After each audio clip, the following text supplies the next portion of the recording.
A very good morning to you. Welcome to this live broadcast of the National Assembly proceedings on this 29th day of April 2020. This broadcast is brought to you by the Parliamentary Broadcasting Unit in conjunction with the Kenya Broadcasting Corporation. The broadcast is available on Bunge TV as well as KBC Channel 1. My name is Edward Kabasa. We'll take a look at the order of business this morning. There will be a procedural motion seeking the reduction of publication period for a specified bill. This motion will be moved by the Chairperson, Budget and Appropriations Committee, that notwithstanding the provisions of Standing Order 120, this House resolves to reduce the publication period of the Supplementary Appropriation Bill, National Assembly Bill Number 9 of 2020 from 7 days to 2 days. At order number 9 will be the Supplementary Appropriation Bill, National Assembly Bill Number 9 of 2020, which will be read for the first time, and after that the debate will proceed for the second reading. The Supplementary Appropriations Bill 2020 makes provision for giving statutory sanction for public expenditure for the year ending on the 30th of June 2020 on the basis of the supplementary estimates for the financial year 2019-2020 and for the appropriation of those amounts. That bill will be read for the first time and debated for the second reading.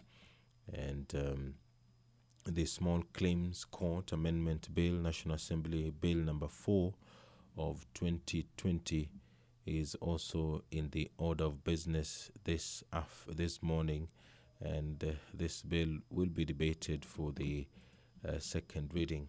The principal object of this bill is to amend the Small Claims Court Act Number 2 of 2016 in order to promote the effective disposal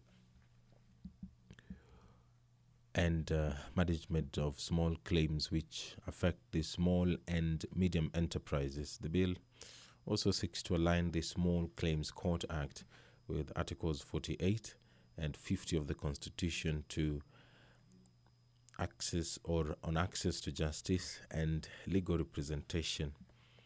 The bill is not a bill concerning county governments within the meaning of Article 110, subsection 1A, and the fourth schedule of the Constitution. The Public Finance Management Amendment Bill, National Assembly Bill Number 2 of 2020, is also in the order of business this morning. The objective of this bill is to amend the PFM Act of 2012 to empower the Parliamentary Service Commission to establish a fund for Parliament or a House of Parliament. The bill further seeks to amend the Act to require the approval of the National Assembly on borrowing and guaranteeing of loans by the national government. In particular, it seeks to provide that the national government shall only borrow money for the budget approved by the National Assembly and for allocations of loans approved by the National Assembly. The enactment of this bill shall not occasion additional expenditure of public funds. The bill does not concern county governments within the meaning of Article 110 of the Constitution. This bill is courtesy of the leader of the majority party. We are waiting for the business of the National Assembly to begin. The members are currently accessing the chambers. Of course, the number of members utilizing the main National Assembly chamber has been drastically reduced. This is in keeping with the government directive on social distancing. But there are other facilities which have been provided for the members to use, such as the members' lounge, just outside the main chambers on your right, just on your screen there. some members will be or have been using that facility to participate in the ongoing debate. There are also some other holding areas within the precincts of Parliament. Of course, these are measures which the National Assembly or Parliament in general hopes to help members stay safe and also ensure that the staff who are working with the Parliament of Kenya are also safe from the fast-spreading pandemic that is the coronavirus.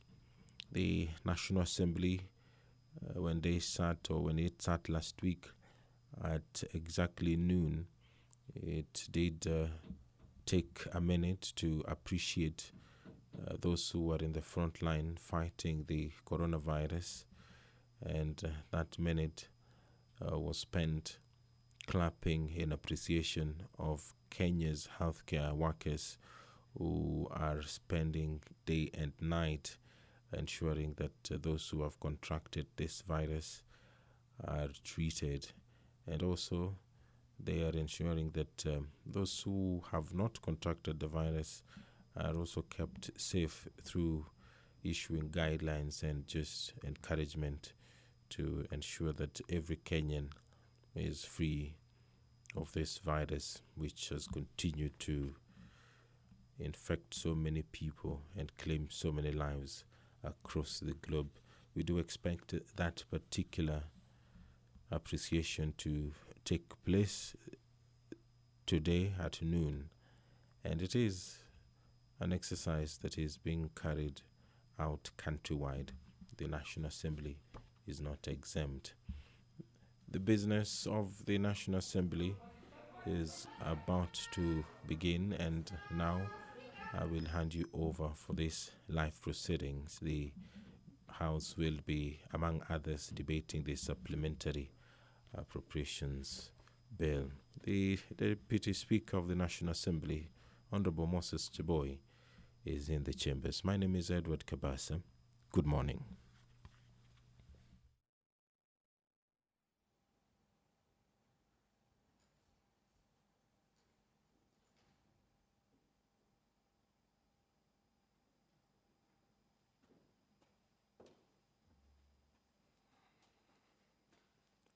Honorable members, let's pray. Almighty God, who in your wisdom and goodness have appointed the offices of leaders and parliaments for the welfare of society and the just government of the people, we beseech you to behold with your abundant favor as your servants, whom you have been pleased to call to performance of important trust in this republic. Let your blessings descend upon us here assembled. Grant that we treat and consider all matters that shall come under our deliberations in so just and faithful a manner as to promote your honor and glory, and to advance the peace, prosperity, and welfare of our country, and of those whose interests you've committed to our charge. Amen.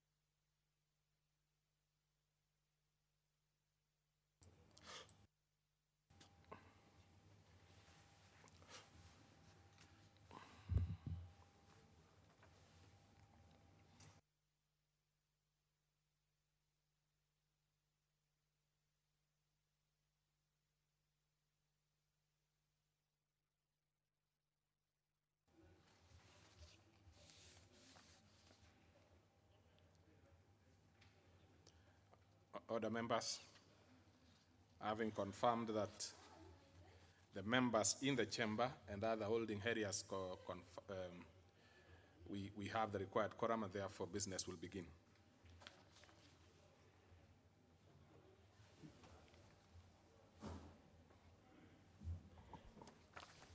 Order number 1, administration of oath. Order number 2, communication from the chair. Order number 3, messages. Order number 4, petitions. Order number 5, papers. Under this particular one, we have the leader of majority party.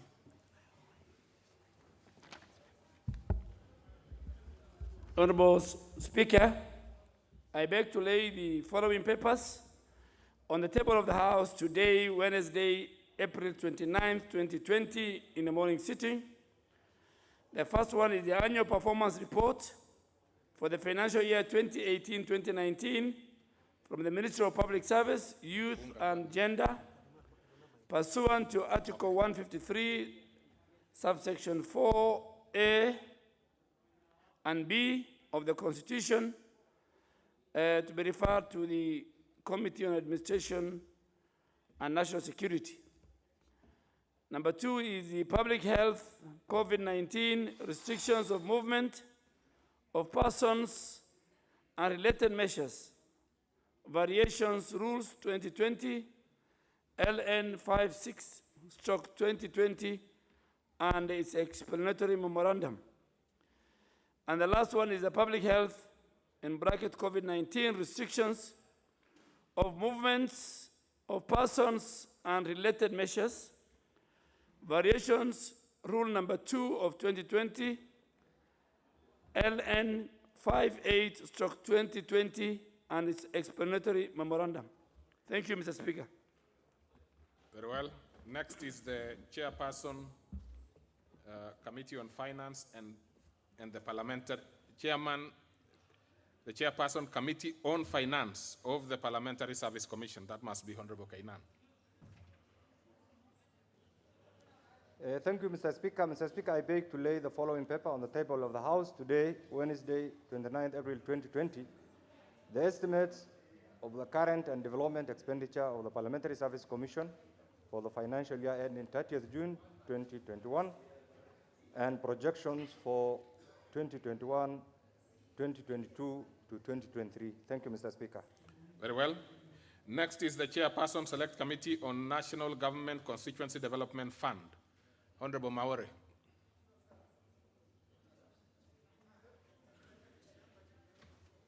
In the meantime, as Honorable Maore prepares himself, let's have the Chairperson, Departmental Committee on Finance, National.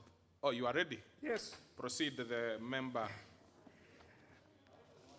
Mr. Speaker, is now a game it used to be in Mr. Speaker, I beg to lay the following report of the Select Committee on the National Government Constituency Development Fund on the vetting of a nominee for the appointment as Chief Executive Officer of the National Government Constituency Development Board. Very well. So then we go to the Chairperson, Departmental Committee on Finance, National Planning Committee. Honorable Limo. Honorable Speaker, I beg to lay the following paper on the table of the House today, Wednesday, 29, 2020. Report of the Departmental Committee on Finance and National Planning on its consideration of the Public Finance Management Bill 2020. Thank you, Honorable Speaker.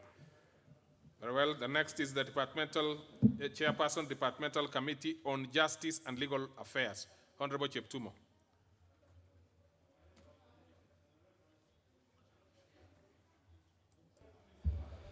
Thank you, Mr. Speaker. Honorable Speaker, I beg to lay the following paper on the table of the House today, Wednesday, April 29th, 2020.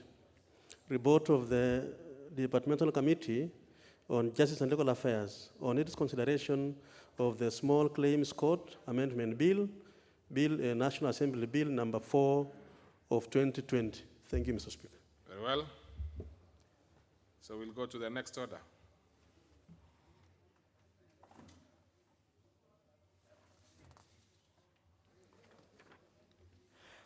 Order number 6, notices of motion. Honorable Chairperson, Departmental Committee on National Government Constituency Development Fund.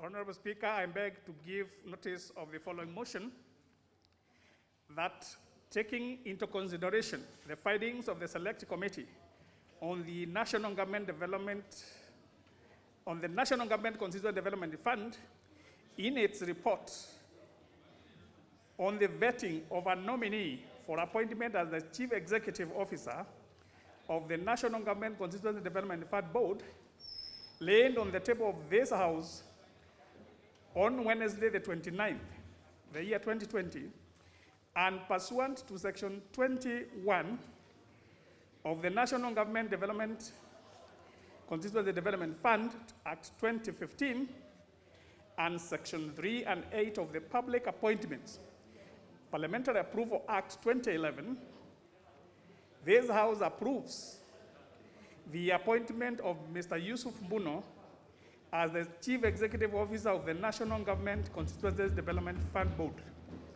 Thank you. Very well. The next is the Honorable Ngunjiri Wambugu.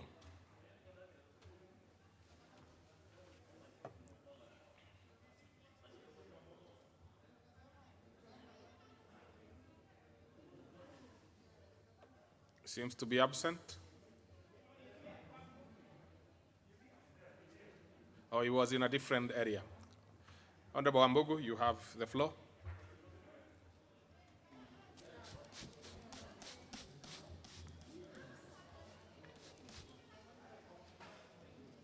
Thank you, Mr. Speaker. I stand to give notice of motion. Establishment of an ad hoc committee on COVID-19 prevention, response, and management.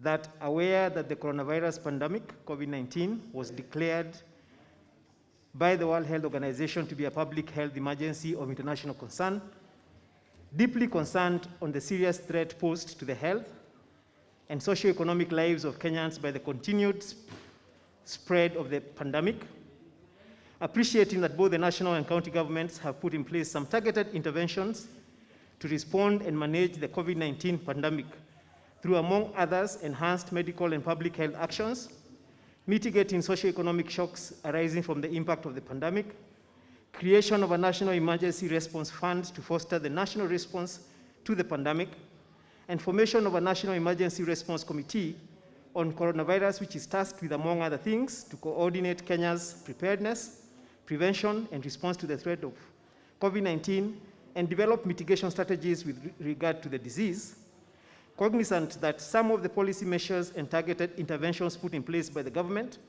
are yet to be anchored in legislation and or approved by Parliament. Now, therefore, this House resolves as follows.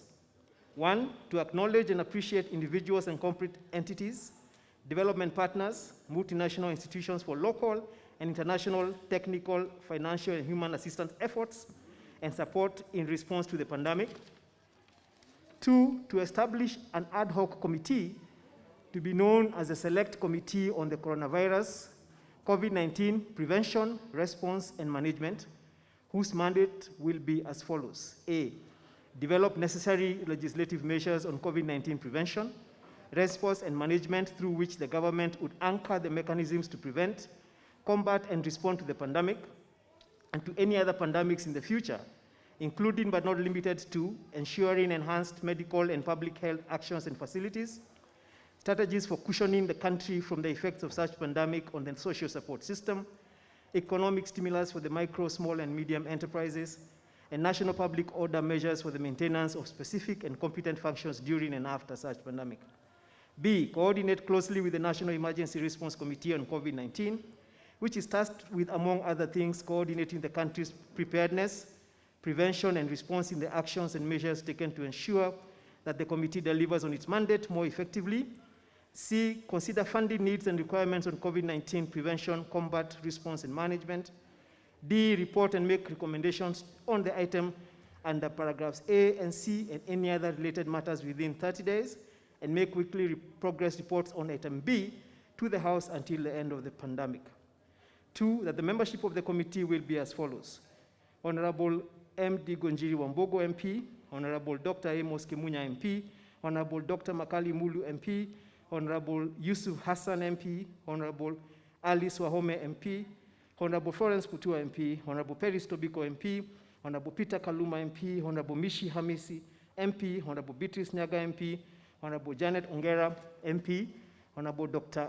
Otiende Amolo MP, Honorable Gathoni Wamushomba MP, Honorable Godfrey Osotsi MP, Honorable Didbas Barasa MP, Honorable Joshua Kandia MP, Honorable Dr. Daniel Kamuren Titok MP, Honorable Patrick Munene MP, Honorable Anthony Oluoch MP, Honorable Carrier John MP, Honorable Abdi Omar Shurie MP, Honorable Abdullahi Major Retired Bashir MP, and Honorable Tendi Mombire MP. Thank you. Very well. Then we'll go to the next order.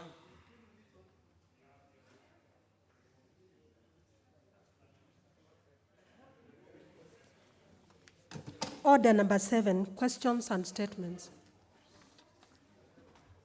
We will start off with the Honorable Oku Kaunya, member for Teso North. And in the meantime, Honorable Lago Luo should be preparing from the other holding areas.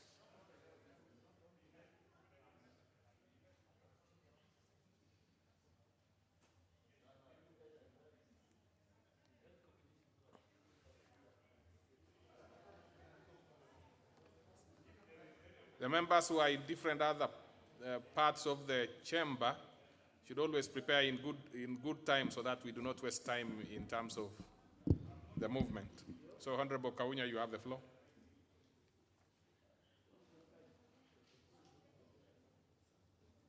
Proceed. Thank you, Honorable Speaker.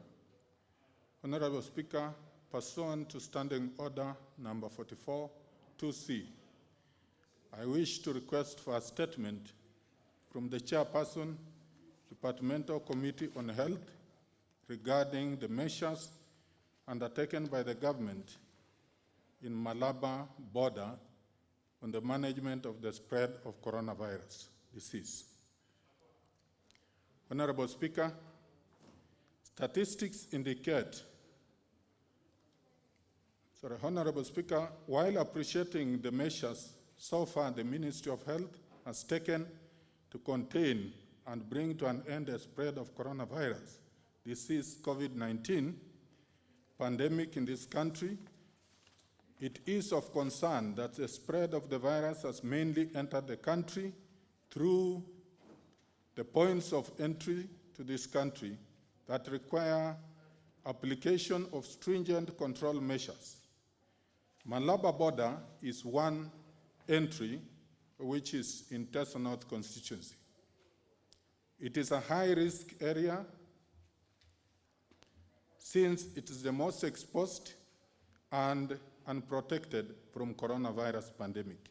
Honorable Speaker, statistics indicate that cargo traffic volume at Malaba border post between Kenya and Uganda is 78%, and most of which comprises import cargo destined from the port of Mombasa to Uganda, Rwanda, Burundi, DRC, and South Sudan. On the 23rd of April, Honorable Speaker, 2020, Uganda's Ministry of Health reported 5 Kenyan truck drivers tested positive, COVID-19 positive in Uganda after crossing through Malaba border and Busia border post. 3 went through Malaba border post and 2 went through Busia border post. It is noted that the Mombasa port, which this cargo going through Malaba originates, has become an epicenter for coronavirus and a possible transmission area owing to ongoing cargo traffic. It has been observed that most truck drivers and turnboys do not adhere to the Ministry of Health guidelines on putting of masks, sanitizing, keeping social distance, etc. And it has also been observed that no detection plans or arrangements for outbound truck drivers are in place. This, coupled with the high human traffic at Malaba border, has heightened the risks of the spread of the virus, while the Kocholia sub-district sub-county hospital, which serves the area, is under-equipped and understaffed to manage the pandemic. Honorable Speaker, it is against this background that I seek a statement from the Chairperson, Departmental Committee on Health, to address the following. 1, what measures has the government taken to ensure that the long trailer queues along the Malaba-Nairobi highway near Malaba town and the immediate surrounding areas are fumigated?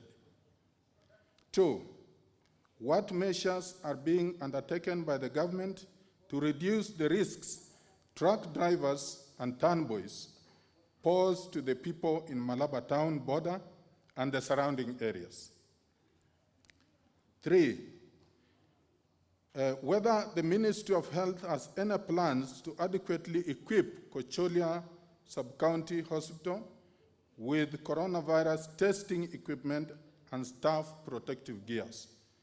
And lastly, number 4, what action has been taken by the relevant ministry or ministries to ensure that the frontline medical staff and other personnel manning Malaba border post are adequately trained on detection and handling of coronavirus cases?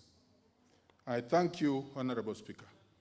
That was a very long one. Now, that one, of course, is referred to the relevant committee as requested. When is it likely that you can give a response, Honorable Chair? Thank you, Mr. Speaker. The response will be ready by next week sitting on Wednesday. We'll be ready with the response. And Mr. Speaker, I'll also be giving a statement this afternoon. So some of the issues that he has raised might be addressed in my statement this afternoon. Thank you, Mr. Speaker. Very well. That must have been Honorable Sabina Chega, is it? It's very difficult to recognize members when they have, I have to use the voice recognition. Now, let's go to the next one. Is the Honorable Olago Luoch around? Yes, come in, please. Honorable Luoch. Honorable Olago Luoch.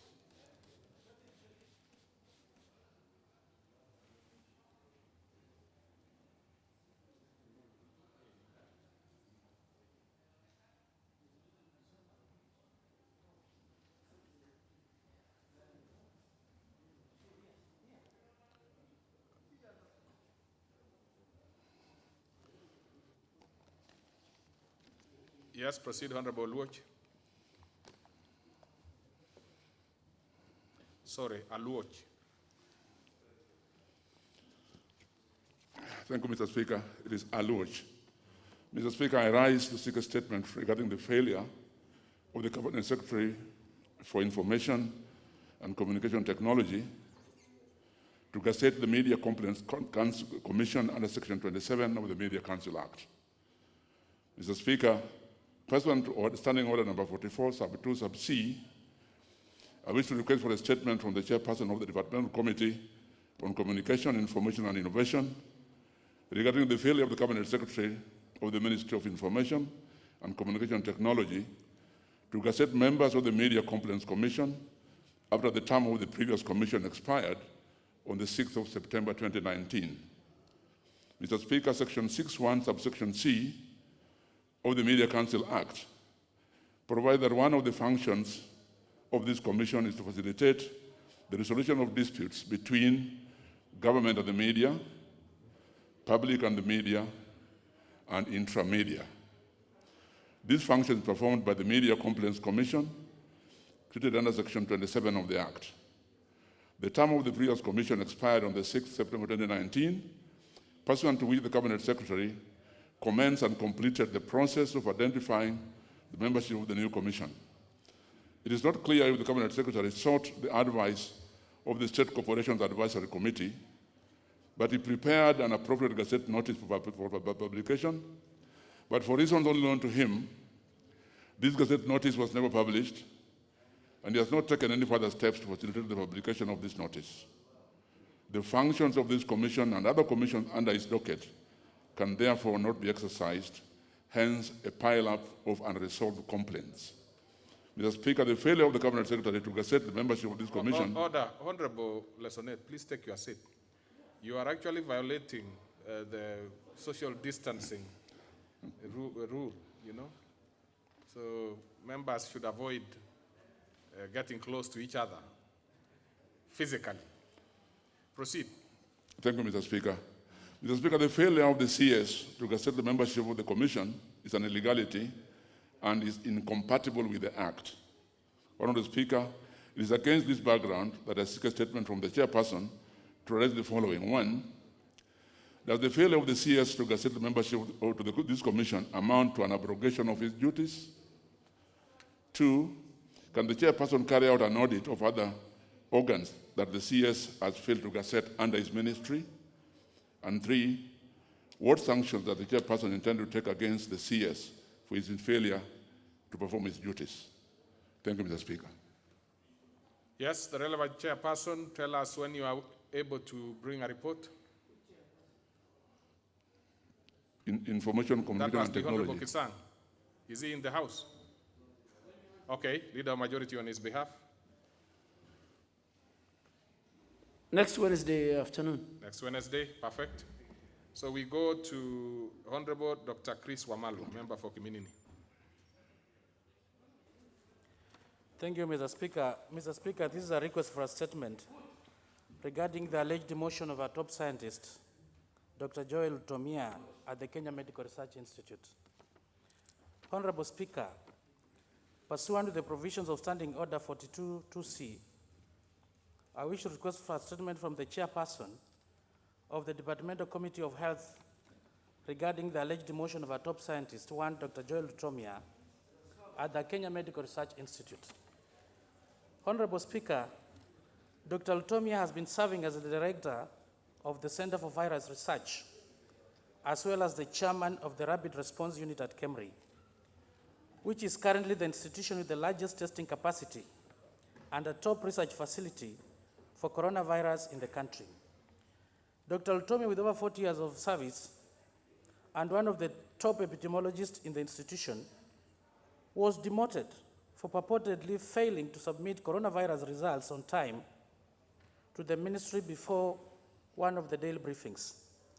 This is a matter, Mr. Speaker, of great concern, owing to the need to retain experienced medical professionals in the ongoing fight against coronavirus. Honorable Speaker, it is against this background that I seek for a statement from the Chairperson of the Departmental Committee on Health on the following. One, what disciplinary procedures were instituted against Dr. Lutomia before his dismissal? Two, what is the fate of Dr. Lutomia following his demotion, given the shortage of experienced medical personnel in the fight against coronavirus? Three, could the ministry confirm whether the reason for the alleged delay in the submission of coronavirus results was ever established and indicate what it was? Four, could the ministry consider the reversing its decision and reinstate Dr. Lutomia to his previous position as the Director of the Center for Virus Research in view of his expertise? Four, what measures has the ministry put in place to ensure the staff working at the Research Institute are protected from contracting the coronavirus? I humbly request for ventilation, Mr. Speaker, on this matter. Thank you, Mr. Speaker. What did you say? I humbly... What is the reason for that? Because I thought... Mr. Speaker, so all these people in line with your standing order number 1 is at your discretion. This is a matter of national importance, and it's at your discretion, Mr. Speaker. Even these other ones were very important. The only thing... But they never requested. I've requested. Okay. Thank you. Okay. What is it, Honorable Duale? Then I can maybe give 2 members only. Yes, he's coming. No, Chair, we have agreed. We have agreed what the Honorable Wamalwa is saying, that when we are going to deal this afternoon with the motion on COVID-19 pandemic, that will give members an opportunity to discuss even on this matter. But Mr. Speaker, if you read, unless you use standing order number 1, if you read the standing orders, as you cannot comment on a statement. So this was discussed in House Business. So because we are going to have this afternoon, and Honorable Wamalwa is my good friend, even me, I want to speak at that time on this matter. Maybe what I could do, yes, what is it, Honorable Wamalwa? Question. Of course, I do agree with the Honorable Leader, but I've requested, the other colleagues never requested, Mr. Speaker, because well, it's a serious I matter. see, first of all, let me be clear. Honorable Robert Mbui, what is it that you want to, is it on this one? Honorable Sheikh? Yes. No, I mean, we cannot open it up. The only thing that we could do is for members to add, in addition to what probably they would want, not to discuss, because you'll have an opportunity in the afternoon to discuss. It's not even a comment. There might be something that probably you think somebody should have added. I mean, a supplementary, yes. So what is it, the leader of minority? I would have... Mr. Speaker, in fact, you've just taken words from my mouth. What I wanted to say is, I remember in the past, the Speaker used to allow members to make further supplementary request for statement. Like if a statement has been sought, and then I feel that there's part of it that has not been brought out by the person seeking for the statement, then you can add. Okay. But it would be inappropriate, Mr. Speaker, this time yes. to start making comments. Because we will agree for the, let's start with Honorable Mbui, but they will not give, they will not discuss, they will not go into the meat of the statement. They will be probably making a supplementary thought that probably the committee should be able to put in, to take into consideration. So, yeah, Honorable thank you, Mr. Speaker. Mr. Speaker, I would only like to add onto his statement and say that we are dealing with very tough times, Mr. Speaker, and therefore, I would urge the minister to be very careful how he's handling the scientists that are dealing with issues of this coronavirus. So basically, this would be the wrong time for any demotions, transfers, especially because some of these people are highly experienced.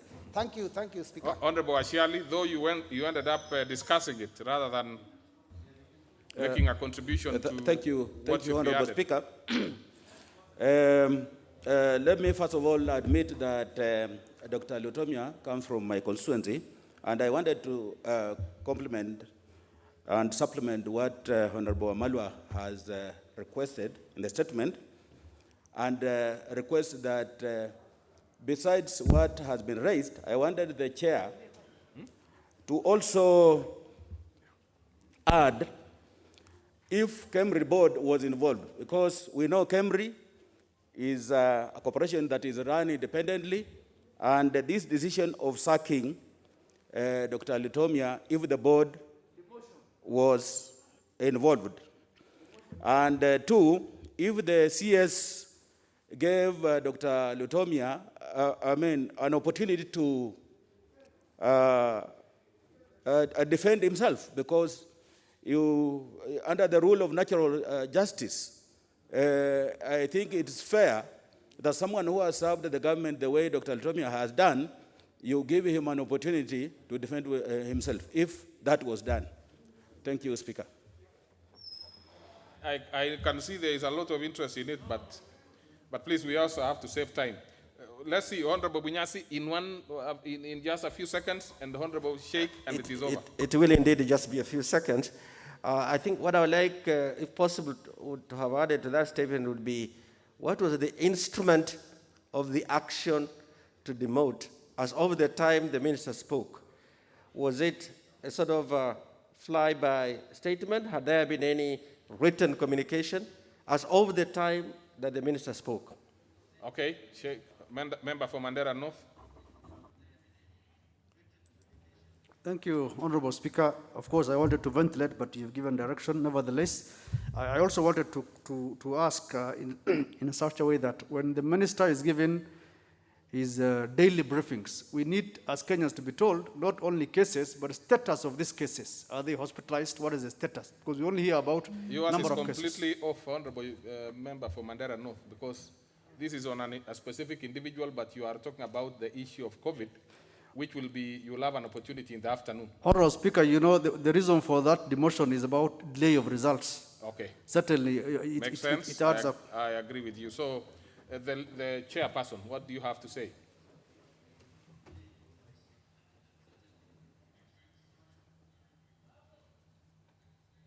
I can't see your card anywhere. No, you have not placed your card. You've given me here to ask. Can I supplement something on it, Honorable Speaker? Okay, okay. As he prepares, you can do a minute, but please, Sabina Chege. Thank you, Honorable Speaker. I think just to add on what Honorable Chris Wamalwa said, from a professional point of view, Honorable Speaker, you know that we are working under very difficult circumstances.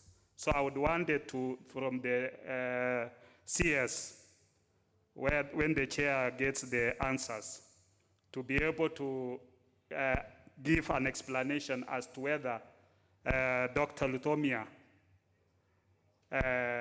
did not submit those results and what time was he given to be able to submit the results between the time when he got the requests and the time when he was supposed to submit the results. Okay, okay. So, Chair, please. Thank you, Mr. Speaker. And yes, Mr. Speaker, this is an issue that has come to the attention of members and the public. And I want to report to this House that yesterday we had a meeting with the CS and his team. And this was among the matters that I was to give a statement this afternoon.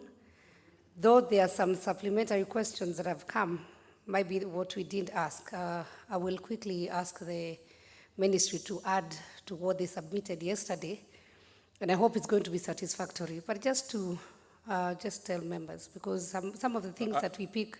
I hope you are not, in fact, what I just wanted from you. Yes. Now you have confirmed that likely in the afternoon you will be doing something to this. Yes. That is enough. You can now have your, you know, okay, thank free you. time in the afternoon. Mr. Speaker, yeah, that's what I just want to say. We are ready this afternoon. Very good.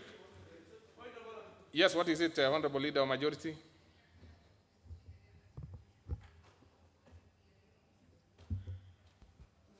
Under COVID situation, we must follow the procedures of this House. This statement has been sought this morning. It's been sought this morning, and we don't want to have the answer the CS gave to the Senate, because, you know, I saw it on TV. And the member who sought the question must be given an opportunity to be there when the CS is answering the question put this morning. So, Chair, I don't think whether we want to circumvent the rule. Whether the Chair and the committee ask the Minister this question is not here or there. This matter came this morning. So I think the best thing is the Chair, if she will do it today, before 2:30 is okay. But I think it's better she asks for next Wednesday, so that she brings a very comprehensive, and the member can attend that session.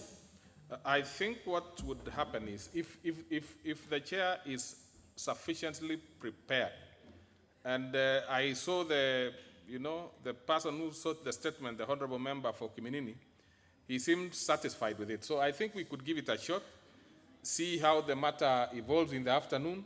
Should there be issues that are not rushed properly, then therefore some time can be sought. You know, we cannot stop chairs from being efficient. When they are efficient, we must applaud them, because always when they are inefficient, we are very quick to bash them. So in this particular case, if the chair is ready and probably is prepared, let us see what, because she says she's ready, and I believe her. Yeah. So, well, Honorable Amalwa, I think, are you comfortable with the afternoon, Honorable Amalwa? By the way, you should know that next Wednesday is probably the last working day for members of parliament if we are to go by the timetable that we set. So I think this afternoon should be okay with you. Mr. Speaker, I have no problem, but Yes. as long as the answers can be done in a satisfactory manner. Let's wait for it in the afternoon. Okay, let's go to the Honorable David Ochieng.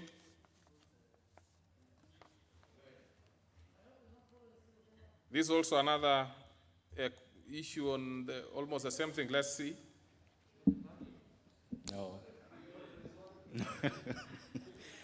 Mr. Speaker, I'm being told to ask about the burial, but that was already answered satisfactorily last week. Today I'm on something else, Mr. Speaker. Mr. Speaker, pursuant to Standing Order 44.2c, I wish to request for a statement from the Chairperson, the National Committee on Administration and National Security, regarding violations of human rights in the country during pandemic period, the period of coronavirus pandemic. Honorable Speaker, following the outbreak of the coronavirus disease, commonly referred to as COVID-19 worldwide, and the declaration of World Health Organization of the outbreak as a pandemic, Kenya has given the police force heightened public order powers to implement restrictions for management of COVID-19. These rules are contained in the Public Order Act and give police unprecedented powers of detention, arrest, and fining. But aside from this formal system, the police have also arbitrarily used corporal punishment and tear gas without any perceptible threat. It's against this background, Mr. Speaker, that I seek a statement from the Chairperson, the Committee on Administration and National Security, to address the following issues. One, what measures are being taken to avoid violations of human rights and constitutional guarantees through unfair treatment of COVID patients, suspected COVID patients, forced quarantine, arrest as a result of the curfew, and during the period of addressing COVID-19? Number two, what measures has the ministry put in place to ensure that the police officers are protected from the COVID-19 while dealing with the public? Number three, what measures are the ministry taking to allow those with prior medical appointments in the city and relevant counties like Nairobi to access medical treatment where they are not able to hire or get access to ambulances? And finally, Mr. Speaker, what steps is the ministry taking to address the issues relating to criminalization and stigmatization as a result of COVID-19? I thank you, Mr. Speaker. Very well. Nobody has shown any interest on this particular one. So let's hear what the Chairperson, Administration and National Security Committee has to say to it. When are you able to present that statement? We probably will go to... Honorable members, I see members Is the Chairperson there, please? And who is that? Is that the member from where? What do you want to, you want to contribute to this, or you want to respond on behalf of the Chairperson? Okay, Honorable Kabinga. Thank you, Chair. I want, on behalf of our chairman, to confirm that the committee is already doing something to assess the situation as far as the police is concerned, Mr. Speaker. We're doing it on Tuesdays and Thursdays, but I also communicate that we can have an official response to the statement on Wednesday. Wednesday next week? Yes. That's okay. What is it, Honorable Member? Is that Honorable Jomo? Yes. Okay. It's easier to recognize you using some other features other than your face. Thank you, Mr. Speaker, and I thank the Yes, you have it. I thank the honourable member for that very important question. And something has come up which maybe, as the committee looks into that matter, that they should also question about. That police are using this as an avenue for them to make money, especially enforcement of a system to wear masks. They are arresting innocent wananchi because they don't have masks, and we have been asked to wear masks when we are going to public places. They are going even to the gates of people and arresting them because they are not wearing masks. The police should be educated on what is supposed to be done. And when they arrest these people, they are going and putting them together in a cell in a way that they cannot keep the social distances. So I would like to urge the committee, as they investigate this, they should look into the question of corruption and extortion that the police is using in the name of ensuring that masks are worn by wananchi. Okay. I keep seeing members putting up their... Is that the birthday girl? I mean the honorable member for Kandara.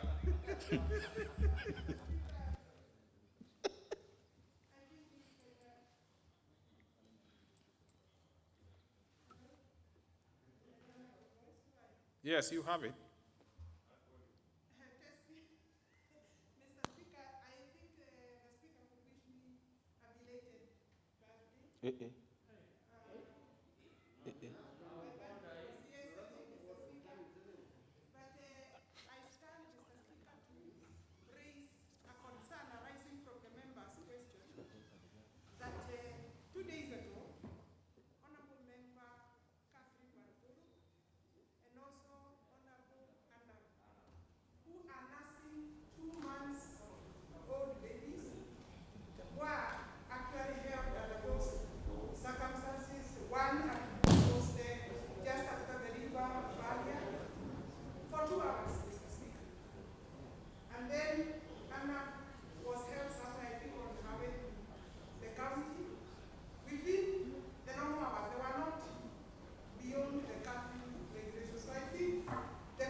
Addressed under a different forum, but it's good that you've raised it. What is it, Honorable Commissioner?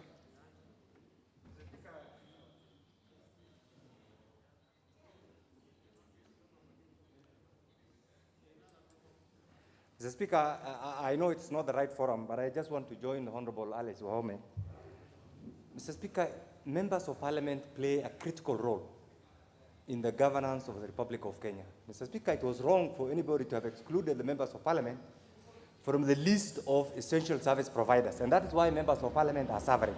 Mr. Speaker, let's put our foot down. This is not a privilege.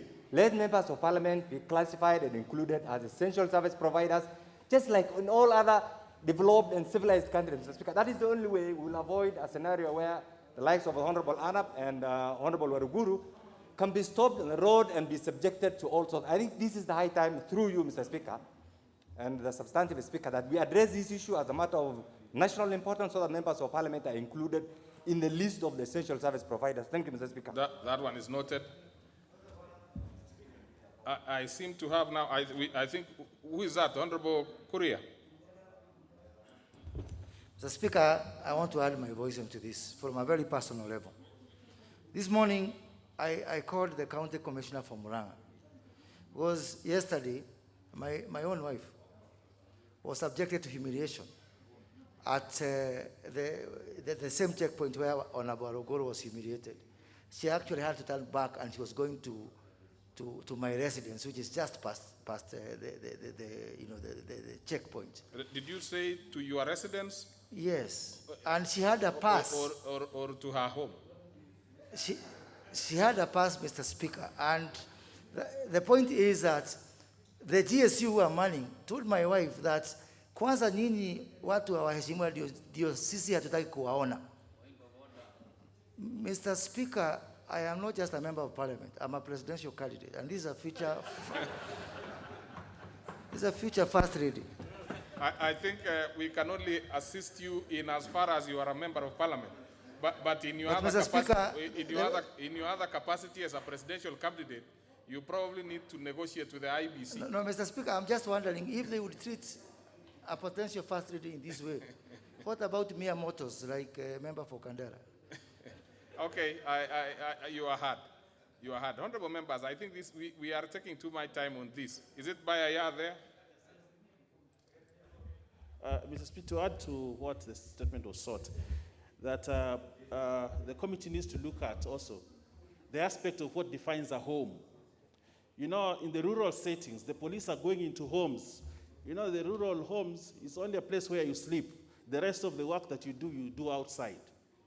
Now, when people are outside their homes, the police come and arrest people in their homes, and they're saying that they're disobeying curfew because they're not in a house. In fact, the definition of a house in the rural settings that we come from is just a place where you sleep. So we've had cases where police go into homes, arrest people who are eating outside, arrest people who are sitting as a family to talk.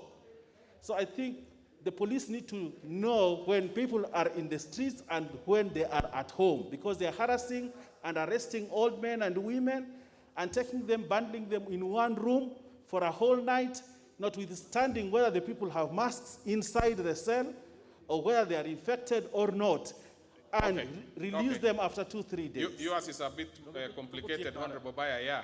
Yes. Because yours involve the definition of whether a home is a house or whatever. I think the best thing for you is when the relevant minister will be appearing before the committee, yes, you should go there with that kind of, an argument. You would easily pass it home better. Members, we cannot go beyond that. Let's go to the next order.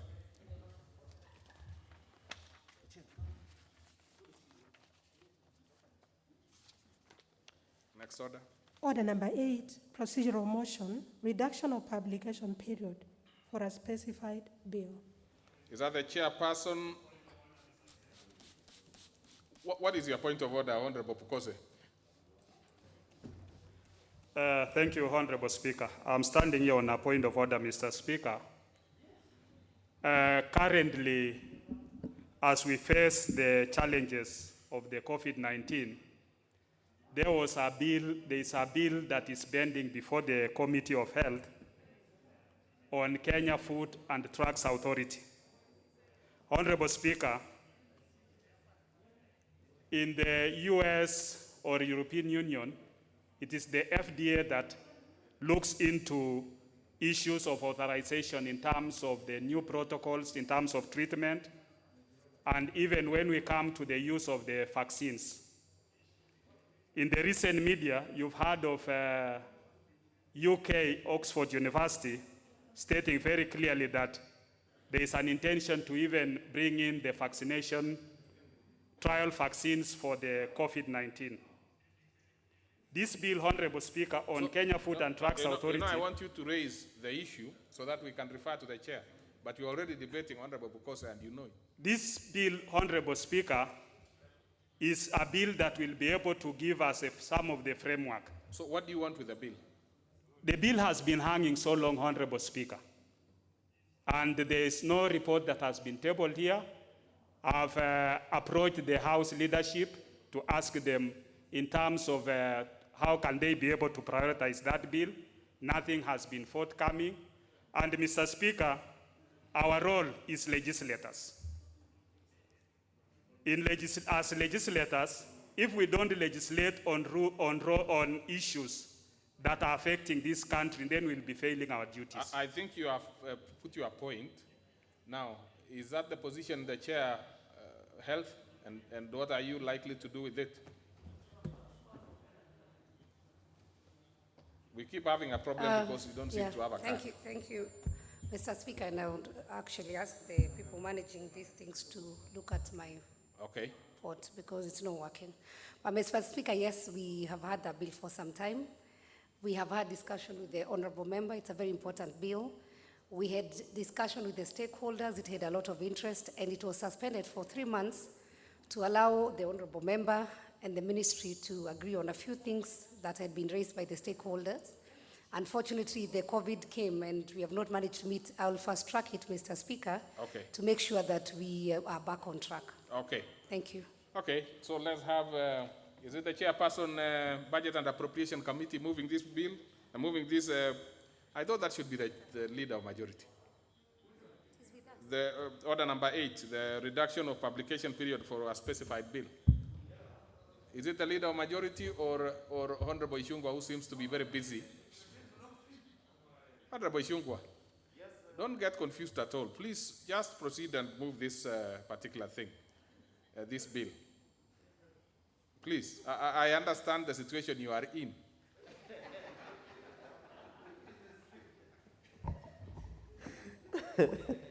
Honorable Speaker, thank you. I was consulting with the...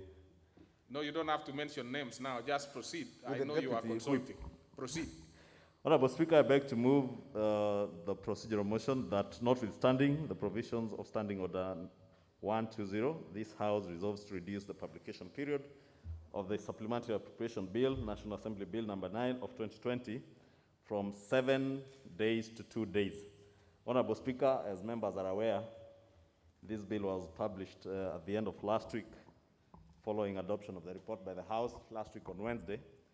And considering, Honorable Speaker, as you rightly mentioned, if we are to proceed on the working recess of the month of May to work on the annual estimates, Honorable Speaker, we will need to approve this, have this debated, the appropriations bill debated and hopefully approved, considering also the number of sittings we have in a week, hopefully today, to have the second reading this later this morning and also the third reading this afternoon. Honorable Speaker, the Supplementary Appropriations Bill, as you're aware, from the report that we tabled and debated last week, has a number of things that would immensely help the country in terms of COVID mitigation measures, financing of COVID-related expenditure in the Ministry of Health and other departments, including security, Honorable Speaker. And more instructively, Honorable Speaker, even things that will help cushion Kenyans against the negative effects of COVID to the economy, specifically, Honorable Speaker, and that is why the Deputy Whip was consulting on the issue of pending bills. Honorable Speaker, you remember mid last year, His Excellency the President directed that all pending bills that were owed to suppliers and contractors in government be settled. And amongst the issues, Honorable Speaker, that you have seen being canvassed in the media, Honorable Speaker, is the issue of spending of 40 billion shillings, what was reported to be money that had been spent. But it's important, Honorable Speaker, that Kenyans to understand that what had happened is that it's only money that has been budgeted. Among us, the money budgeted in that figure of 40 billion shillings, about 13 billion shillings, that is going towards settlement of pending bills to contractors. Top among them, Honorable Speaker, are the suppliers that you saw demonstrating in Nairobi over the Correctional Services Department of Prisons, and also those of other departments, Honorable Speaker. Therefore, Honorable Speaker, also tax returns, tax refunds, Honorable Speaker, that will be crucial also in cushioning corporates and other business people who are today retrenching workers, Honorable Speaker, because of the negative effects of COVID. And we hope that with this kind of cushion from the funds that we'll appropriate through the Supplementary Appropriations Bill, many of these corporates will be able to hold a number of the employees that they would otherwise have retrenched. With that, Honorable Speaker, I want to request the Vice Chair, Honorable Lesonet, to second.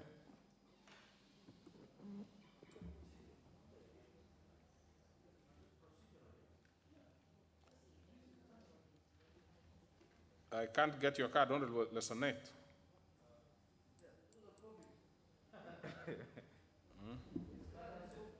No, he's too tall.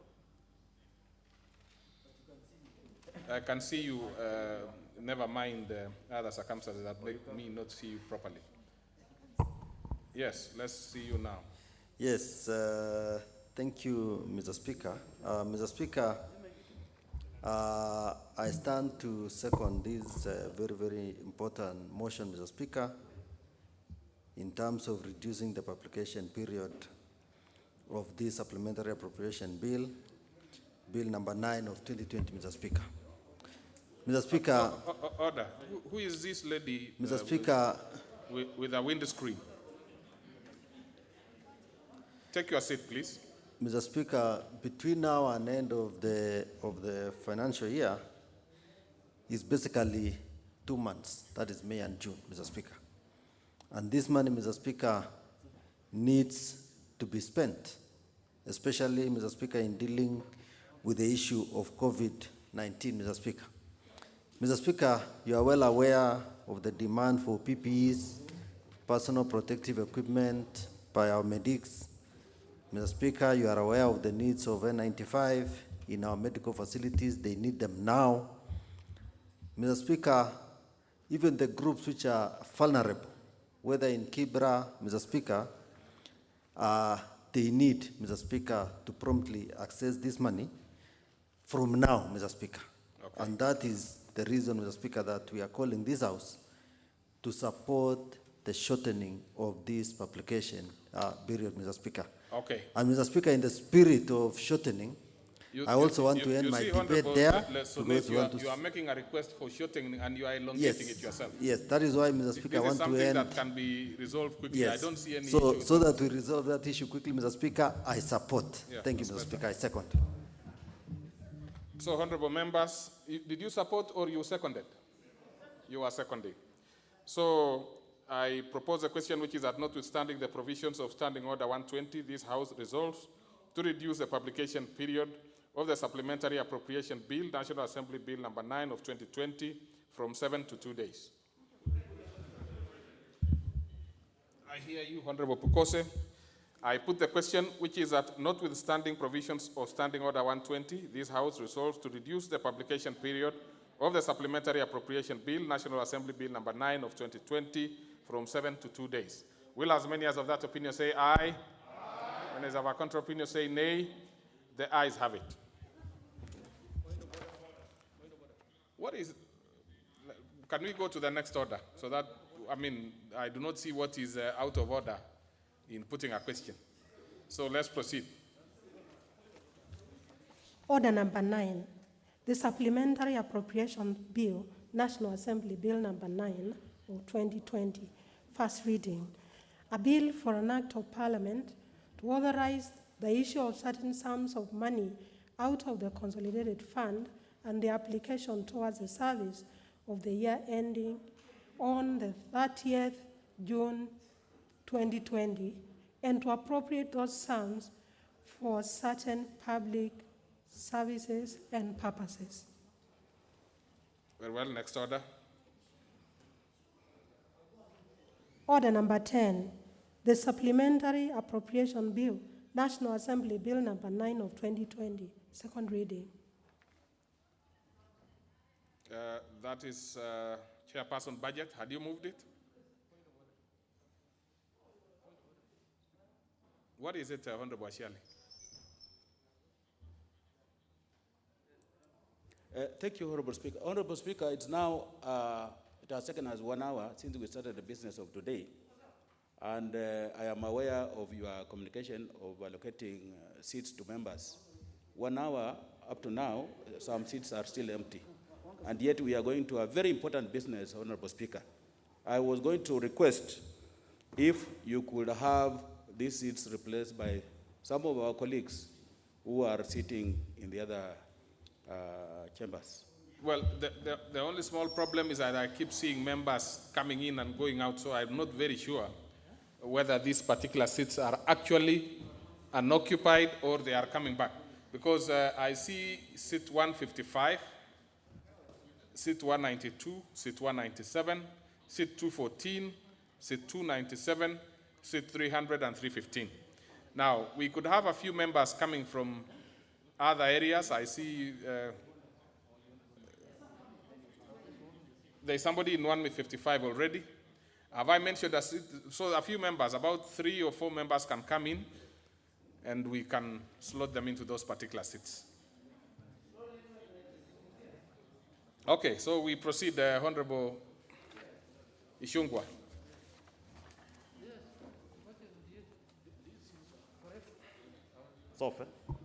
Thank you, Honorable Speaker. And I beg to move, Honorable Speaker, that for the second reading of the Supplementary Appropriations Bill. Honorable Speaker, as I mentioned, as I moved the motion, the procedural motion, Honorable Speaker, we concluded the debate on the report last week and adopted the report of the Budget and Appropriations Committee, Honorable Speaker. And it is on the basis of that report, Honorable Speaker, that this Supplementary Appropriations Bill has been prepared.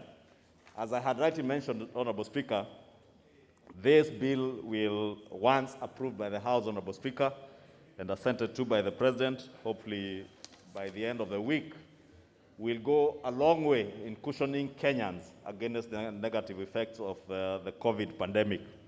Honorable Speaker, as I mentioned, huge resources have devoted, especially to the payment of pending bills. Honorable Speaker, as you noted when we debated and the report by the Budget and Appropriations Committee, we have also taken resources, Honorable Speaker, from the National Assembly, huge resources, almost to the tune of 2.1 billion shillings.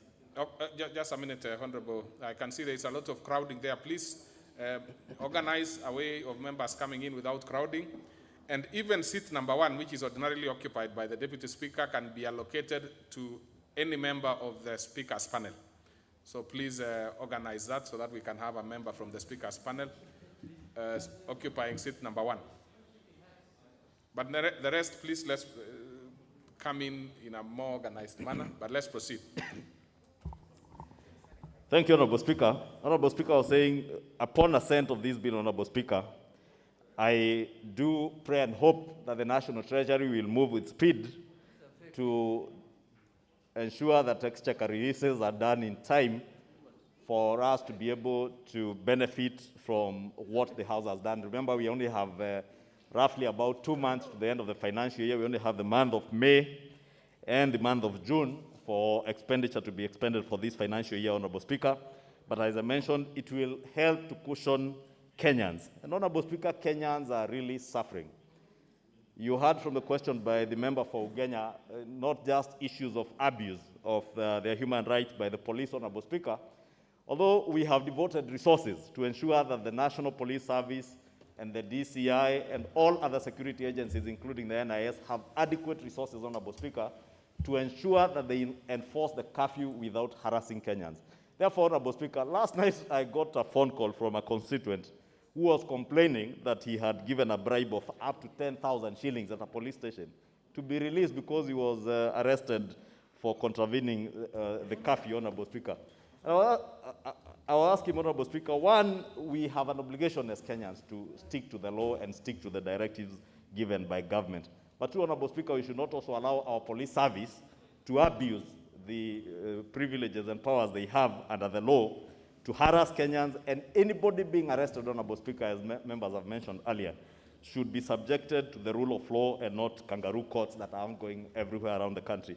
Honorable Speaker, Kenyans are really suffering, especially because of the rising cost of food and other things like rent, Honorable Speaker. I was analyzing from my phone last night, Honorable Speaker, and I realized on average I am receiving between 30 SMSs to about 70 in a day, especially towards the weekend, and probably over 100 on WhatsApp. People asking for money for food, others for rent, Honorable Speaker. And out of all these cases, Honorable Speaker, close to 80 or 90% are very genuine people who have problems. We did mention in our report, Honorable Speaker, and I hope that this will be implemented by the National Treasury and other departments of government, that the social protection money, over 10 billion shillings that has been devoted in this appropriations bill, Honorable Speaker, will go to cushion those very vulnerable Kenyans, Honorable Speaker. And we must be careful not to just focus on the elderly, Honorable Speaker. There is a new class of vulnerable people, Honorable Speaker, people who only 2 months ago were employed, they had jobs, they had secure sources of income, but today, Honorable Speaker, they have been laid off from their jobs, they are vulnerable, they have no money for rent, they have no money for food, and those are the people, Honorable Speaker, you will hear from many members of Parliament telling you, SMSing them, WhatsApping them, looking for help, assistance, Honorable Speaker. We may not be in a position to help all the people who contact us, Honorable Speaker. Indeed, Honorable Speaker, I have also been confronted by some very interesting cases. One case over the weekend sent me a text at about 8:30, 1.5 hours after the curfew, and told me he has no unga. 3 hours later, at about 11:30, he sent me a WhatsApp message on the same number telling me gas imeisha. And I wondered, Honorable Speaker, whether he had just realized at 8:30 that he had no unga, and at 11:30 his gas was over. Therefore, there are also Kenyans who are trying to take advantage of this issue, Honorable Speaker, to try and solicit funds. But there are also very good and hardworking Kenyans, Honorable Speaker, and I beg to mention a gentleman from my constituency who also contacted me over the weekend with a very innovative IT system, a gentleman by the name Jackson from Sigona, who is using his IT skills, Honorable Speaker, to develop systems that he's looking for help to be able to sell to counties and the national government in terms of management of the COVID cases in this country. Others, Honorable Speaker, are also being creative in a very negative way. And maybe also as a word of caution to honorable members, I got contacted by somebody last night. Actually, a conversation that began in the course of the day. And by evening, they were calling me on WhatsApp on video call. And when I received the video call, as I picked up the phone, the guy got into pornography things, pretending to be a lady. But then he started sending me pornography on video. And I covered the phone with my finger, the camera, whoever he is, Honorable Speaker. And when I covered the camera, Honorable Speaker, and disconnected the call, because I realized the camera had frozen, and I suspected from the conversation earlier he must be recording. And 2 minutes after, he sent me a message telling me, you have just gotten yourself into a trap, and I will be circulating this video. If you don't, I am a man, and if you don't pay up, or if you don't talk to me, I'll be circulating. And I told him, you can go to hell, you can circulate it, you can take it to CNN. I am not going to succumb to blackmail, Honorable Speaker. And maybe Kenyans and young Kenyans, Honorable Speaker, I would want to encourage them to be innovative in the way Jackson from Sigona has been innovative, Honorable Speaker, to develop systems with their IT skills that can help, even with digital learning, Honorable Speaker. The challenges that we are confronted with today, Honorable Speaker, as much as many of our children here could be benefiting from digital learning, Honorable Speaker, there are many back in our villages, in our constituencies, Honorable Speaker, who are not able to benefit from digital learning. And Honorable Speaker, I do beg that the CS Magoha will look at ways that we can leverage on the skills of our young people, especially in IT, Honorable Speaker, to enable children in our villages to be able to learn from either their parents' phones or whichever other platforms they'll be able to learn, so that they are not disadvantaged, even as we lose out on the days of attending school. Honorable Speaker, let me not belabor much. We may, Honorable Speaker, be moving a few amendments that we have discussed with the Budget and Appropriations Committee in our meeting yesterday. And let me take this opportunity, Honorable Speaker, to, in a very special way, thank members of the Budget and Appropriations Committee who have sacrificed a lot of their time. Yesterday, Honorable Speaker, the whole afternoon up to about 5:30 in the evening, we were held up at County Hall in a meeting considering amendments to this bill and also the Division of Revenue Bill, Honorable Speaker, the proposed amendments to the Division of Revenue Bill, which we'll be tackling next week, Honorable Speaker. But let me thank members of the Budget and Appropriations Committee, chairs of committees, with special mention to the Chair ICT and Chair Energy, who also created time yesterday to also appear before the committee to justify some of the amendments that have been proposed by the National Treasury, and hopefully you should be able to consider those this afternoon. With those many remarks, Honorable Speaker, I beg to move and request the Leader of Majority to second.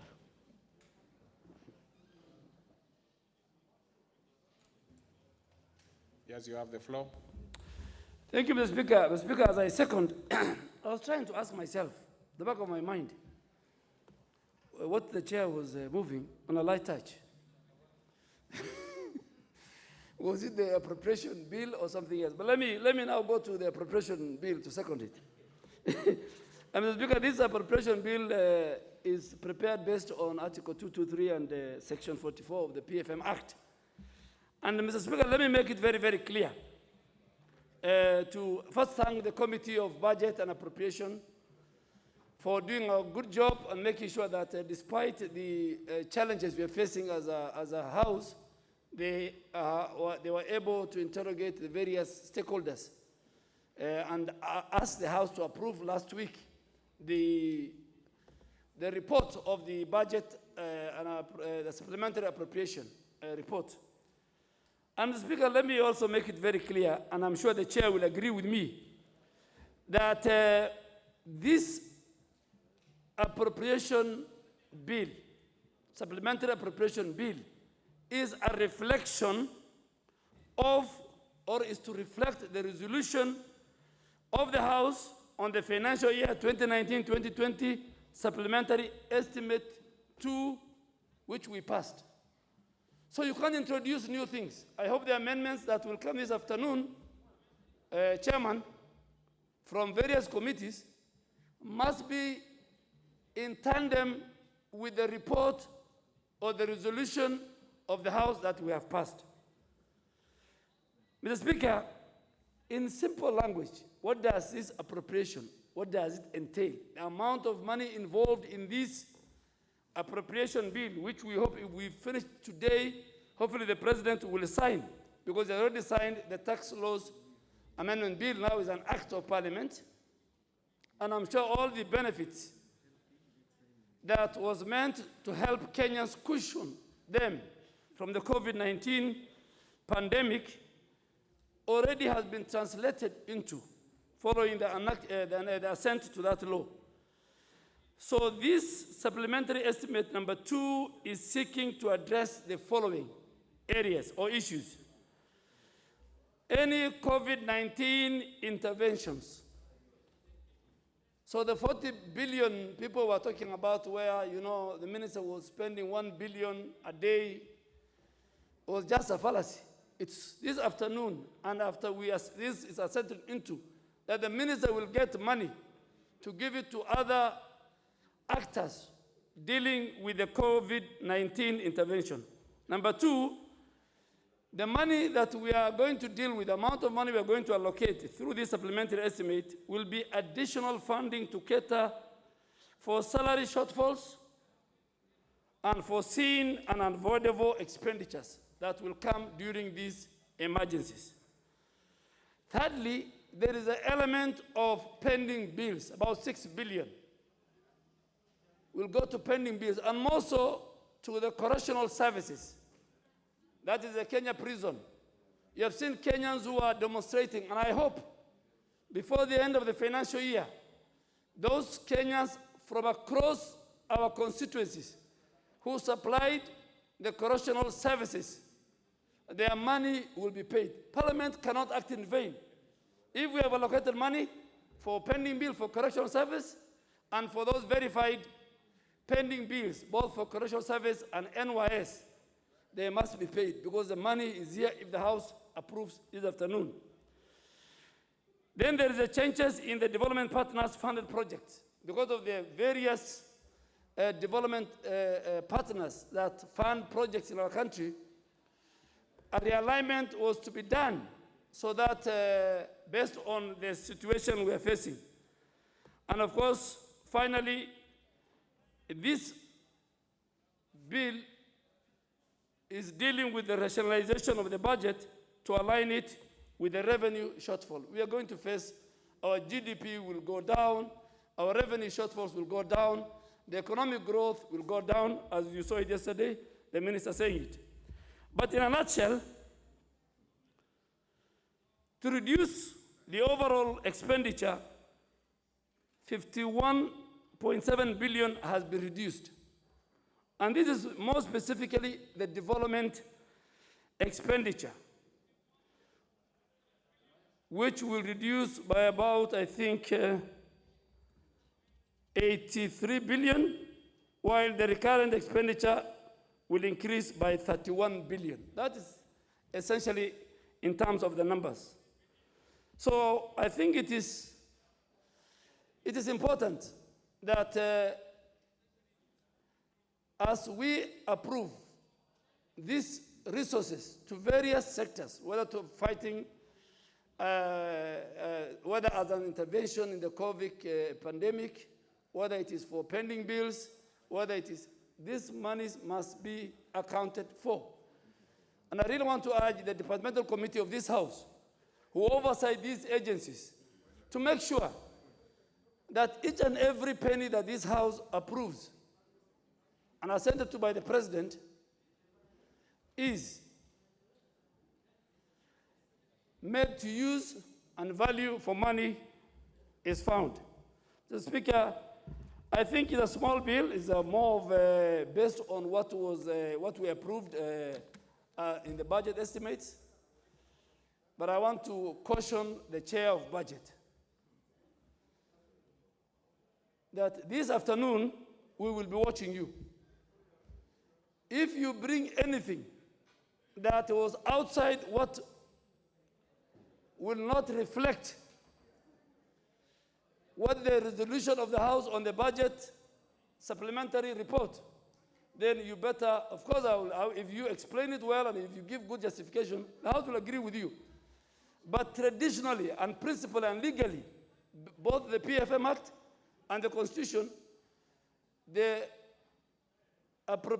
supplementary appropriation bill must reflect the report of the Budget and Appropriation Committees on the supplementary budget. You can introduce things. And Chair, you have done a good job. I mean, you have got some very ranking members, like the leader of my minority. And I'm sure if we finish today, and this is... What is your point of order, Honorable Alice?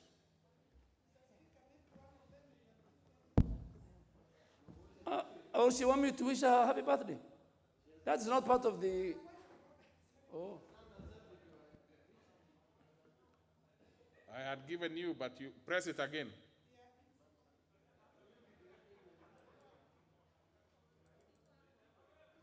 It doesn't seem to be working for you.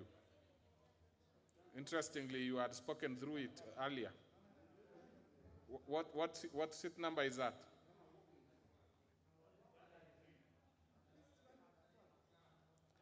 I don't know now. You might have to come to this one here.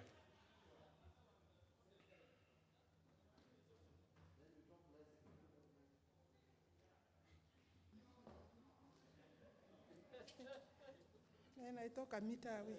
Yes, what is it, Honorable Ahome? Yes, sorry, Mr. Speaker, I, with the greatest respect to the leader of majority, I think the way he put the question that this House will be watching the budget chair, it appears a threat. It could be interpreted to be a threat and intimidation on the chair of budget, Mr. Speaker. Is it in order for the leader of majority to do that, Mr. Speaker? Yeah, thank you. Well,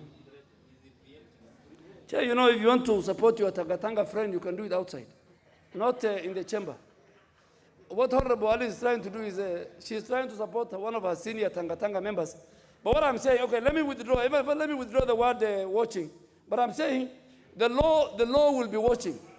No, the PFM Act. But Honorable Dwale, what is actually wrong with watching? I thought that is the business of every member, and yes, particularly the leader of majority to yeah, watch. so as members will be watching, we'll be looking at the law, whether the chair will violate the PFM Act, whether he will violate the Constitution. That's our business. But Honorable Alice Ahome, happy birthday to you. And if you want to support your Tangatanga friends, I have no problem. Please do it outside the chamber. I mean, Honorable Mishra. What is it, Honorable Mishra? Are you having an issue with the birthday issues? He's the man who apologized to police. Thank you, Honorable Speaker, sir. Tangatanga is not a parliamentary language or a word. Now let's start afresh. What did you say? No, Tangatanga is not a parliamentary language or a word. So can we be withdrawn immediate effect? No, because tomorrow we will make... The Honorable There is Mishra, a different... Yes, sir. Honorable Mishra. Yes, sir. I am following you, and I only can get the issue of withdrawing, but I want to know what is supposed to be withdrawn so that I can... What did you say again? You see, the politics is different than governance. So we should withdraw Tangatanga immediately. It is a government, we are governing in the parliament, not politicking. Thank you, sir. Actually, I have not followed you at all. Now, unless the leader of majority has better ears, what are the issues? I will give you an opportunity, Honorable Ishungwa. I can see you have been mentioned and you really want to speak to it. So, okay, Honorable Ishungwa, what is your issue?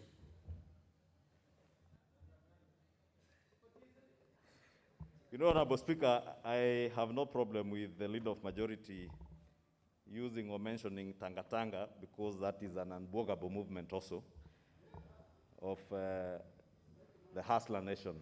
and like-minded Kenyans. Honorable Speaker, what I have a problem with is a leader of majority seemingly imputing improper motive on the chair of the Budget and Appropriations Committee. In what manner? Is a stickler to procedures and rules of this House, Honorable Speaker. Therefore, I do not know what the leader of majority is basing his insinuation that hopefully or maybe in the afternoon there might be things that could be done unless there's something he wants to do, but not the chair of the Budget and Appropriations Committee, Honorable Speaker. Therefore, I would really beg that he withdraws anything that imputes improper motive on the person of the chair of the Budget and Appropriations Committee. Okay, now, the one of Mishra, I didn't follow it, so I'm not going to pursue it.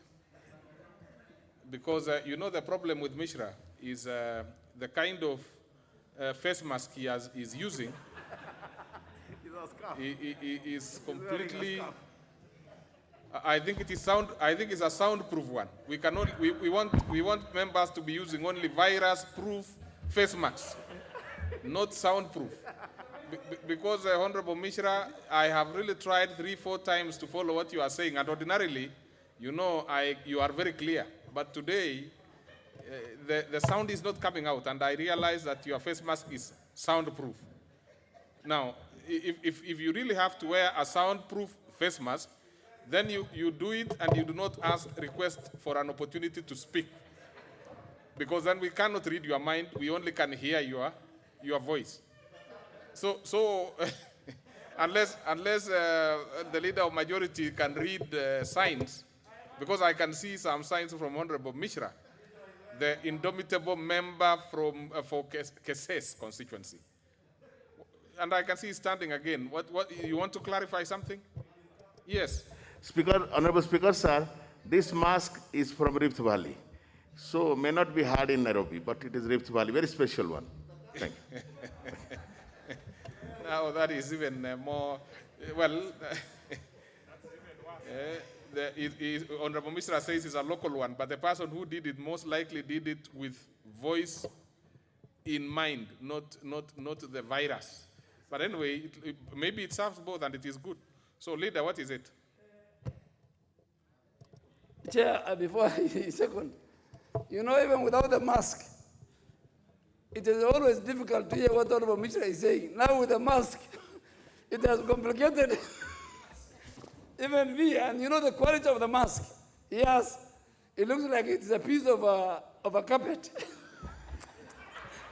It is very thick. It is so thick. It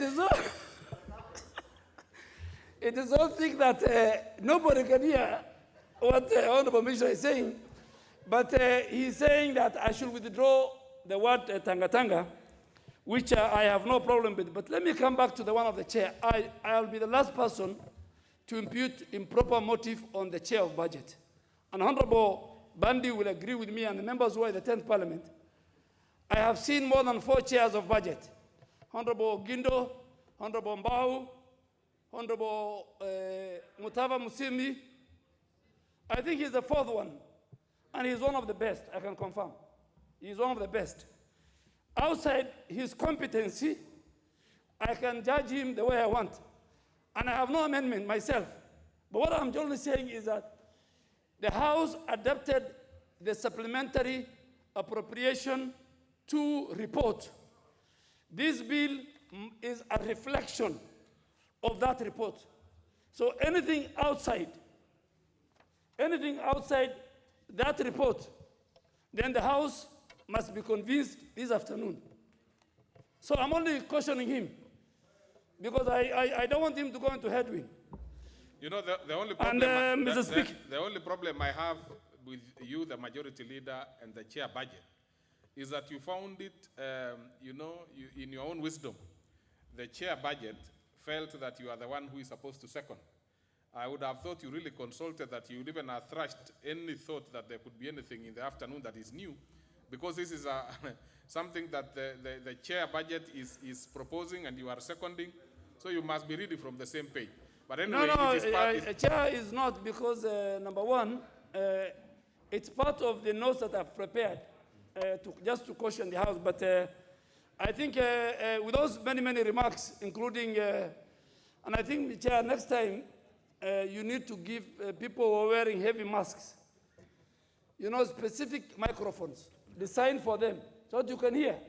Because you kept on saying, I've not heard what Honorable Mishra said, and he's one of the best performing members of Parliament.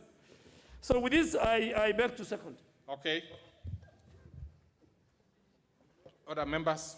So I propose the question, which is that the Supplementary Appropriation Bill, National Assembly Bill number 9 of 2020, be now read a second time.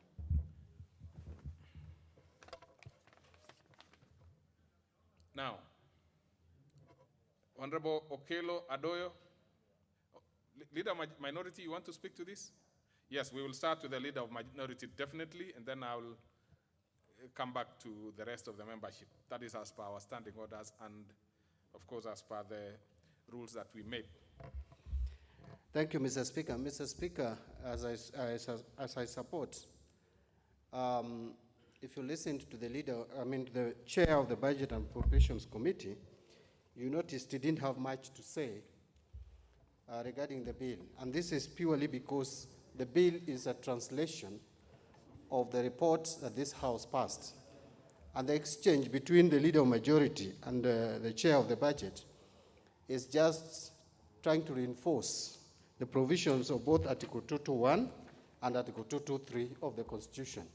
And it's clear that once this House approves the budget estimates or the supplementary budget report, then that report is supposed to be converted into a bill, and that bill is debated. And therefore, Mr. Speaker, I don't want to go into the details of this appropriation bill because all the issues that are covered in this bill we discussed when we were discussing the report of the Budget and Appropriations Committee. I just want to talk about two things. Mr. Speaker, number one is regarding the provisions of resources or supply of resources towards COVID-19. And I said it when we were discussing the report, that what we expected as a committee to come from the Treasury what we received fell short of our expectations, because only 40 billion, now you can call it 43 billion, because we added 3 more billion shillings, was targeted towards the fight against COVID. What stands out in this bill and what stands out in our report was that a significant amount of money has been provided towards payment of pending bills and also to help pay those refunds from the Kenya Revenue Authority. That, to me, is going to help in stimulating economic growth, which is on its knee. We have our economy right now, Mr. Speaker, is on its knee. Otherwise, the other amounts that are allocated for the fight against COVID, I want to again speak to the departmental committees. I have a problem, Mr. Speaker, that this House has not been giving enough attention in terms of oversight role. It is one thing to give resources, but it is another for those resources to be spent prudently, efficiently, and appropriately. Mr. Speaker, if you get back to previous parliaments, especially the 10th Parliament, 9th Parliament, you will find robust reports from departmental committees on amounts appropriated under each budget line. And we were holding cabinet ministers then, permanent secretaries who are the accounting officers, to account. Honorable Kainani is here. He will tell you when he was chairing the Defense and Foreign Relations Committee, we had a report in this House which indicted a cabinet minister, and he left his job because of that. We had issues of health. But right now, Mr. Speaker, since the beginning of this parliament, I am yet to see any single report from departmental committees indicting or exposing the rot in various ministries.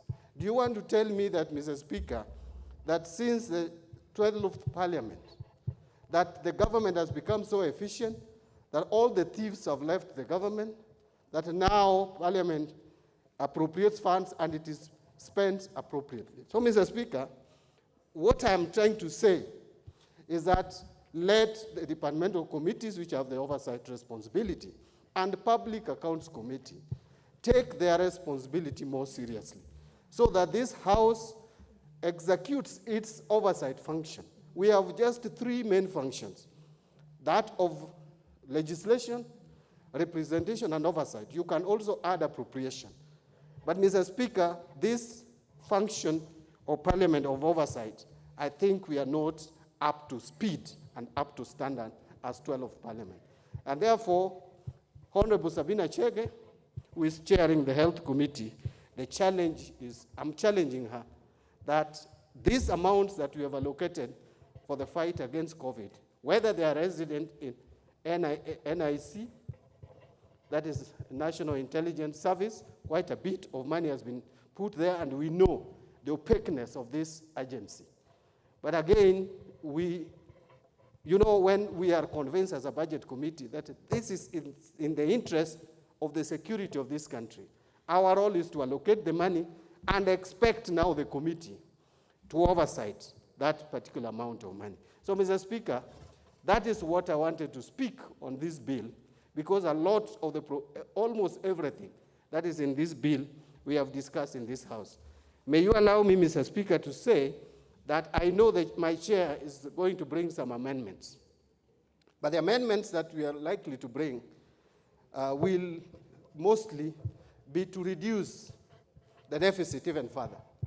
In fact, I don't think there is any amendment that is increasing expenditure. We are just trying to manage the deficit, and that, I think, is in the interest of the people of this country. Thank you, Mr. Speaker. I support.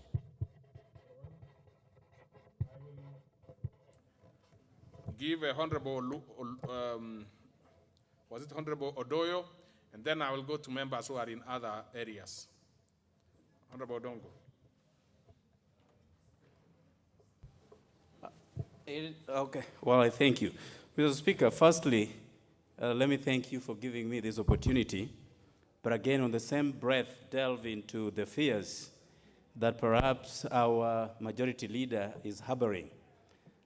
Being a ranking member, he must have spoken out of experience that certain times, even though this House moves in speed to pass very pertinent legislative agenda, at the end of the day, there could be other quarters that interfere with what has been passed by this House by introducing extraneous matters that were not part of the piece of legislation. Mr. Speaker, as I support this bill, we also have to take cognizance of the fact that this is an unprecedented matter brought about by the emergence of COVID-19. But fundamental questions, Mr. Speaker, arise. We know that every Kenyan at the moment is paying for their own masks that they're using. And Mr. Speaker, we only hope that we are going, by way of this introduction of this supplementary bill, to cushion Kenyans against monies that they are spending at the moment to buy masks and other various PPEs. It is important that we realize that at the moment, Kenyans are really suffering, actually not feeding from hand to mouth, but finger to tooth. And therefore, we must use these monies appropriately to salvage them from the current status that they are in. Mass testing is very necessary so that we can with certainty determine the number of people who are suffering from COVID-19. Mr. Speaker, we know that on a daily basis, the Ministry of Health and certain times the President of this country produce certain figures as those who have been confirmed or confirmed cases, but that is based on those who have been collected, quarantined and tested. But you can imagine the number of people who are also suffering out there that have never been subjected to any kind of test. And therefore, I would appeal that this money that we are passing perhaps this afternoon or a few days to come, that will help to carry out mass testing to the suffering people of this nation. Mr. Speaker, we know of those who've been isolated and those who have been forcefully quarantined. It is absurd that at the end of the day, they are compelled to pay for staying in facilities that the government chooses for them. Let's hope that these monies will help Kenyans, including those who are indigent in various ways, to alleviate them from this kind of punitive measures currently employed by the government. Mr. Speaker, I come from Nyando constituency, and that is the constituency that I represent. Besides struggling... Honorable, you have 1 minute and some seconds.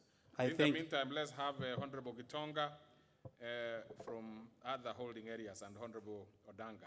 I thank you. Mr. Speaker, even though we are currently experiencing enormous amounts of deluge and flooding in my constituency, we also have to, in addition to being in evacuation centers, try to prevent people from close contacts and hence practicing social distancing. Mr. Speaker, I hope that this flooding menace currently experienced in the country will as well be considered in this supplementary budget. Mr. Speaker, there are those who are due to retire, and you wonder why the government would pursue retirements of civil servants or civil servants at this point in time. I would perhaps recommend that we add them a few more days to be in service so that they don't go back to the villages and expose our people to COVID-19. We also hope, just as my minority leader has stated, that these monies will be used prudently and that not in few months we are going to hear that there are people who have squandered these monies and hence giving DCI an additional responsibility. Finally, Mr. Speaker. Time is over, actually. I thank you. I thank you for giving me the opportunity, though. Is Honorable Gitonga in? I don't see him. So, meanwhile, let's have Honorable Chepkut. Oh, you are there? Okay, just hold in there. Honorable Chepkut, you can speak in the meantime. Because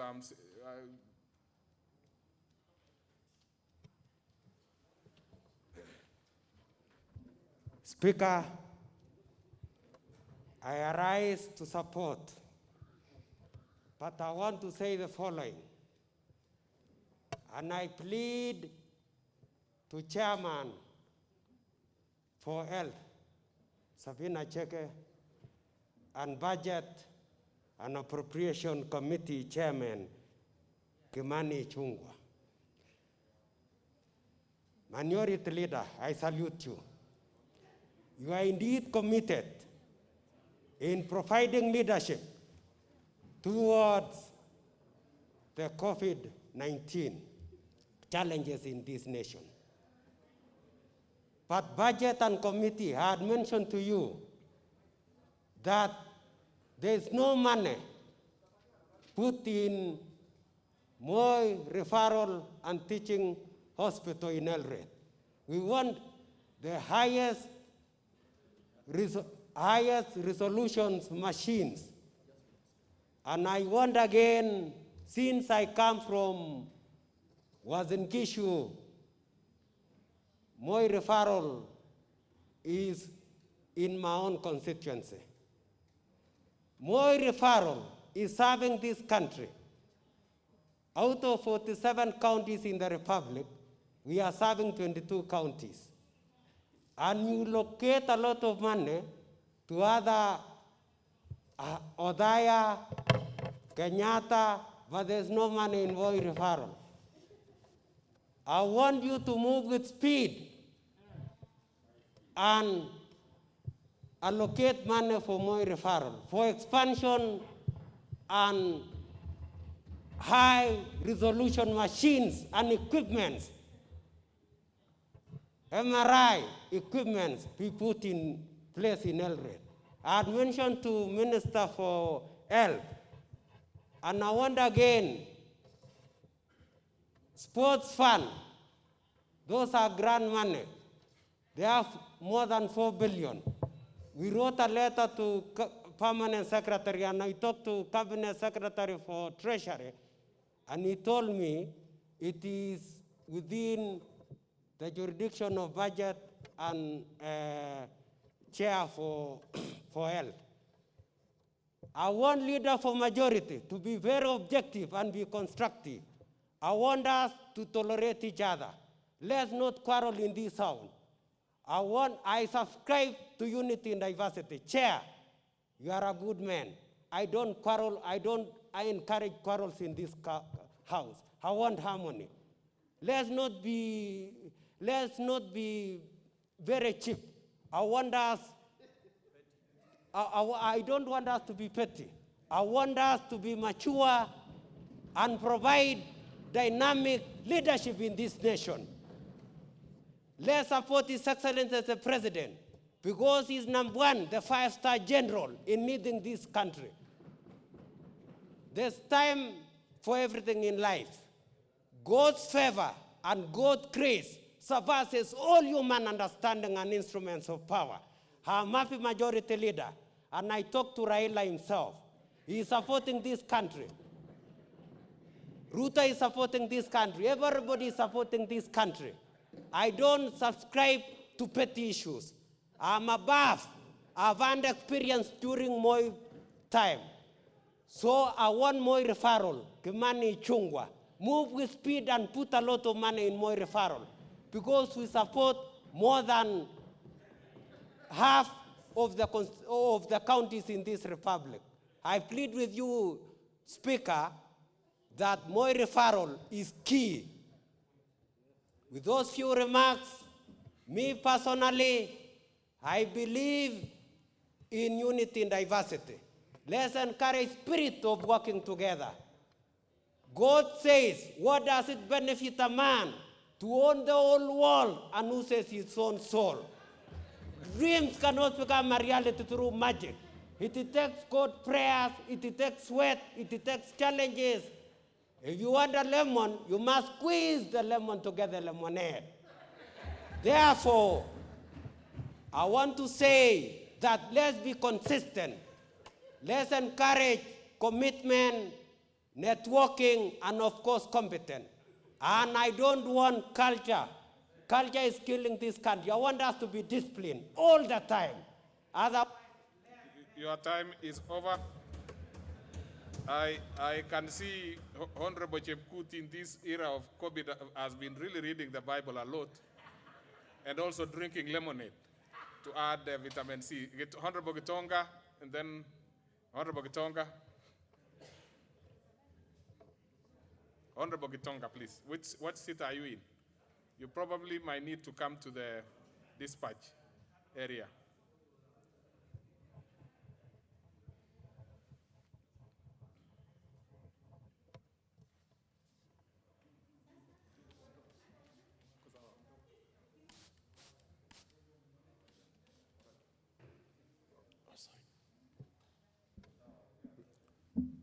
Right. Thank you, Mr. Speaker. Mr. Speaker, my surname is Murugara. You know, we got Gitonga Maanzo, and this is Gitonga Murugara. The problem is the K and the G, and knowing that you guys are from down the Rift Valley, sometimes it's difficult to make the distinction. So Murugara and Maanzo. Mr. Speaker, thank you very much. I rise to support the bill. It is vitally important that we now commit possibly the last phase of the funds to the government so that the government is able to render services to the people. These are extraordinary times. We got the pandemic that is bedeviling the country, and money is required as a matter of urgency. We've been told that about 40 billion has been set aside for this, and I think the reason we have not been able to see this money trickling down to mashinani is because we have not given the nod. And today, we should give that nod so that we are able to move forward. Out of this 40 billion, it's good to acknowledge that this House, the House of Parliament, has also contributed about 2.5 billion in forfeiting its travels, most of the allowances, etc., etc.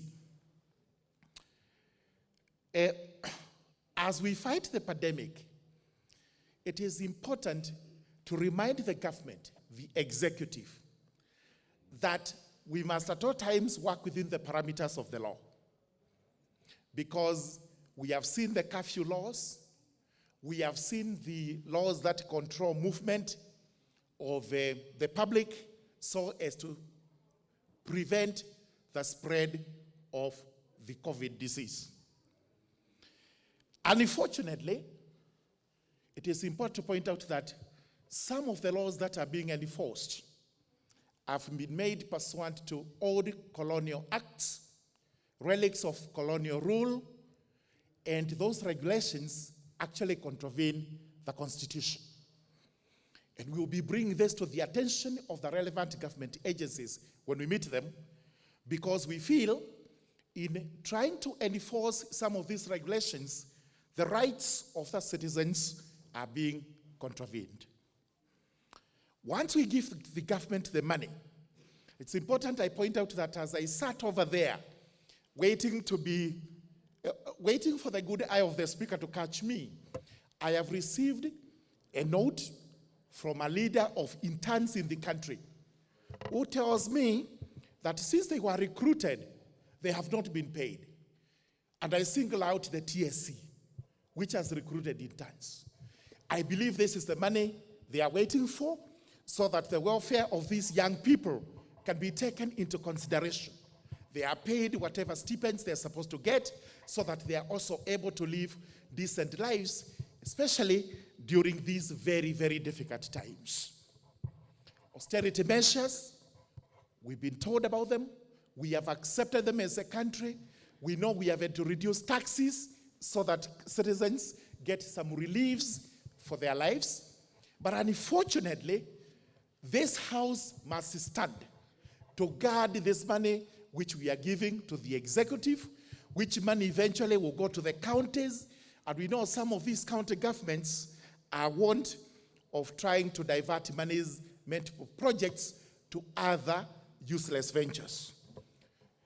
And finally, once we give the nod and the President assents to this bill, as the House of Parliament, the National Assembly, we plead that monies be taken to all the agencies where we have pending works to be done, where the citizens are waiting up country to receive services from the government.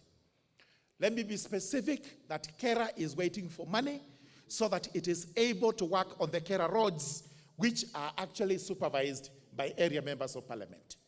It is vitally important that as soon as we do these appropriations, KERA is also well funded, money is taken down, roads that have been dilapidated because of the torrential rains are actually brought to standard so that even those who live in rural areas can also feel that they are part and parcel of the government. And most important, it's important to talk about my own constituency, because my own constituency is waiting for its roads to be fixed. The Raka is waiting for its roads to be fixed. And the roads in the Raka are quite different from roads in the rest of the Mount Kenya region, because for one reason or the other, the tarmac level is extremely low. And I've always asked Honorable Ichung'wa that as we prepare the next budget, remember 20 kilometers of tarmac for the Raka. With those remarks, I beg to support.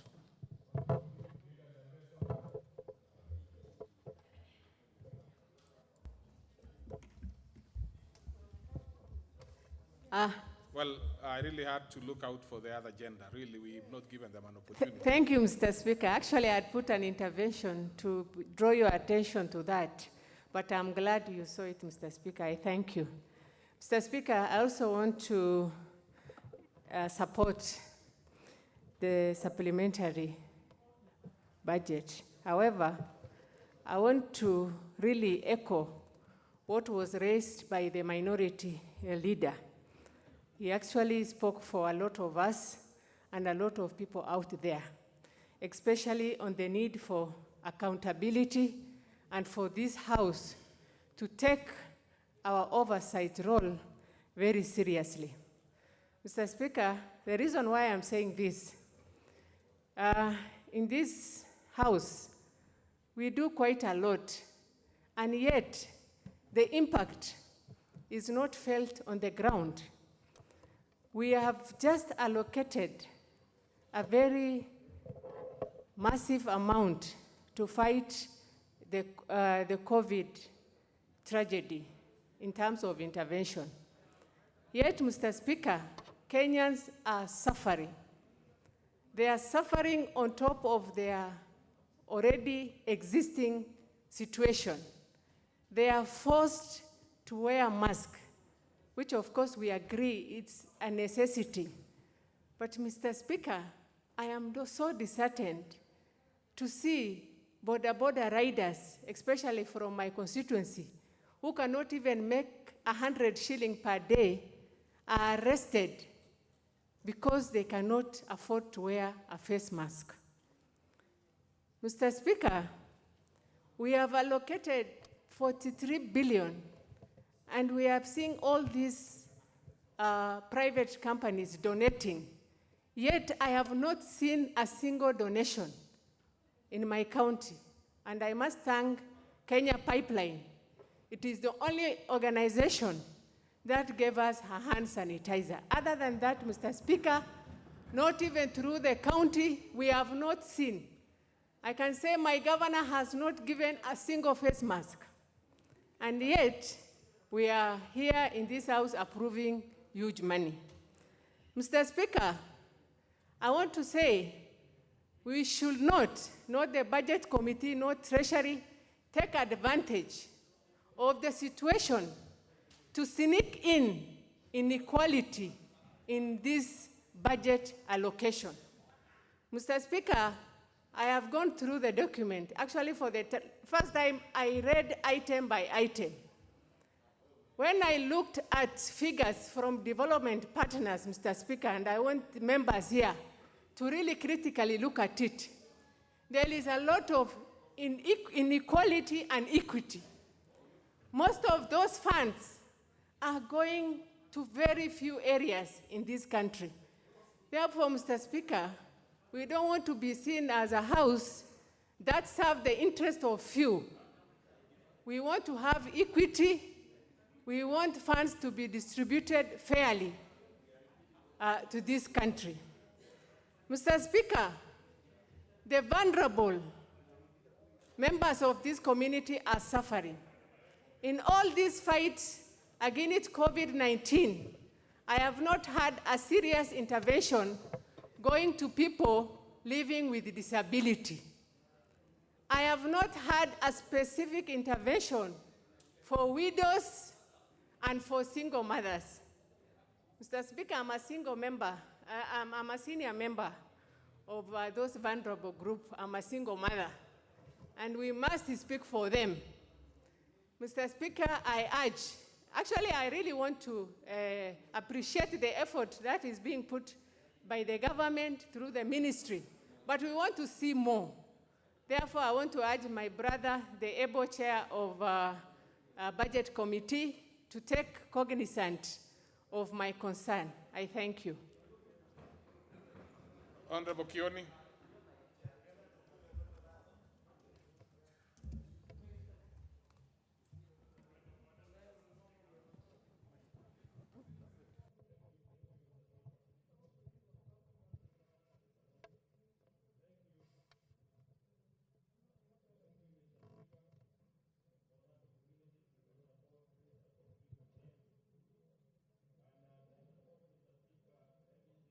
Beginning that one of the biggest, I know we are all talking about the COVID-19, and that's the problem we have. But as we get consumed by the COVID-19, in Daragwa we are being consumed by the locusts. And I think it is important, even as we do the supplementary budget, we should not forget the difficulties that this country went through and is likely to go through, given the reports that we received from the World Organization, that we are likely to be attacked again by the locusts. If that happens to our country, then the issue of food security will be badly compromised. And I think it is important that the government does prepare for the same. Equally, Mr. Speaker, I want to say that we are getting used to this behavior, these guidelines, but I think we also need to look for ways of getting back to normal, or the new normal, in a hurry. And looking at what is being done by other countries, it is important that we get to testing and tracking. Those are the two things that will help us quickly get back to the new way of doing things. Mr. Speaker, I heard what the minority leader said, and that is crucial, and we've been exposed more than before during this COVID time. This parliament has been muted, and saying no to something does not make you become a bad person, but it gives hope to Kenyans. This is likely to go down as one of the parliaments that was completely dead on the issues of oversight. We are just here to rubber stamp. Of course, the person who takes the credit, everything is our majority leader.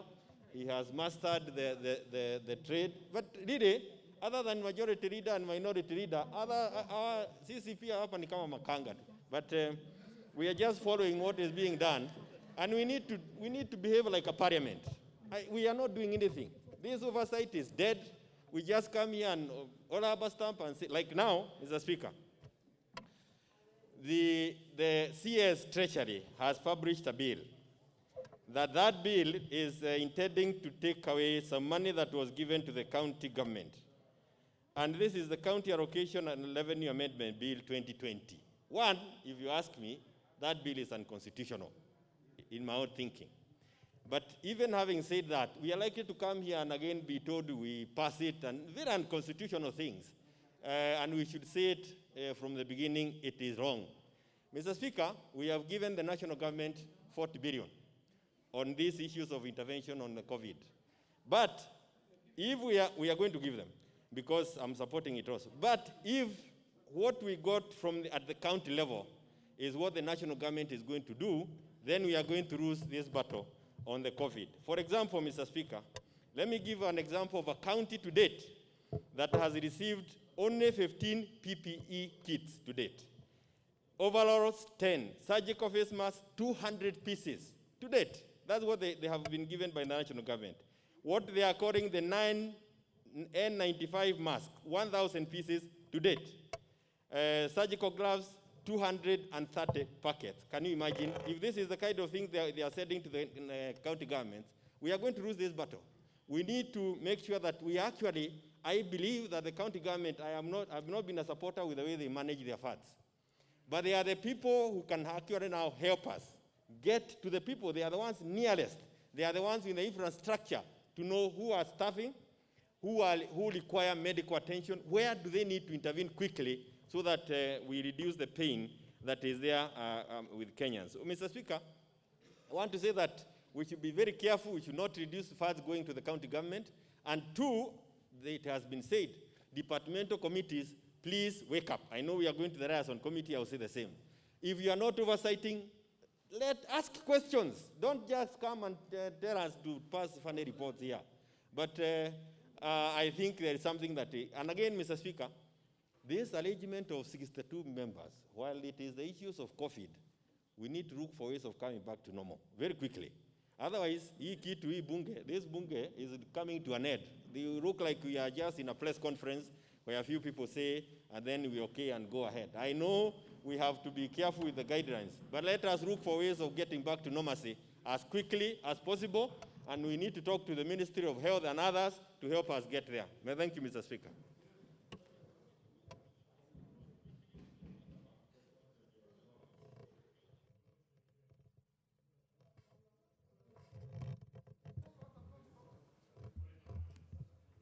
What is out of order, the Honorable Pukwose.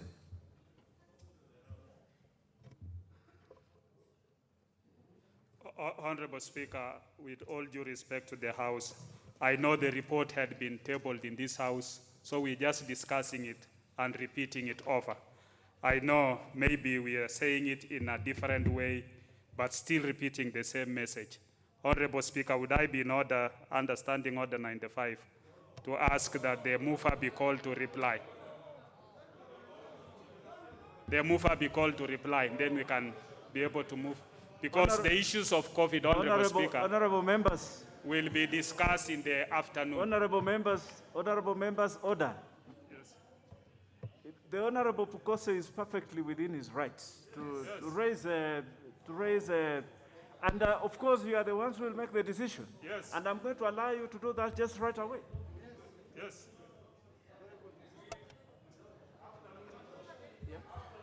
Yes. COVID will talk in the afternoon.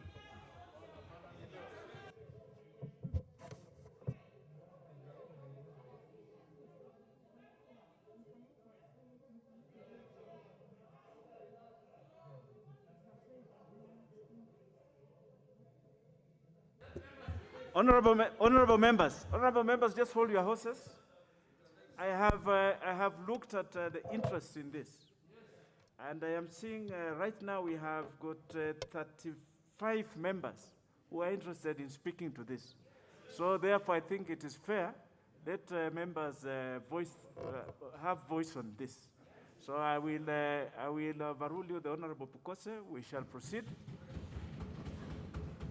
And the next member who's going to have the mic is the Honorable Watch, who I'm told is in one of the other areas outside the chamber. He's here. The Honorable Watch, proceed.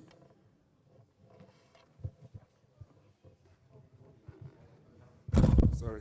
I want to thank you, Honorable Speaker, for the directions that you have given in this as I make my contribution.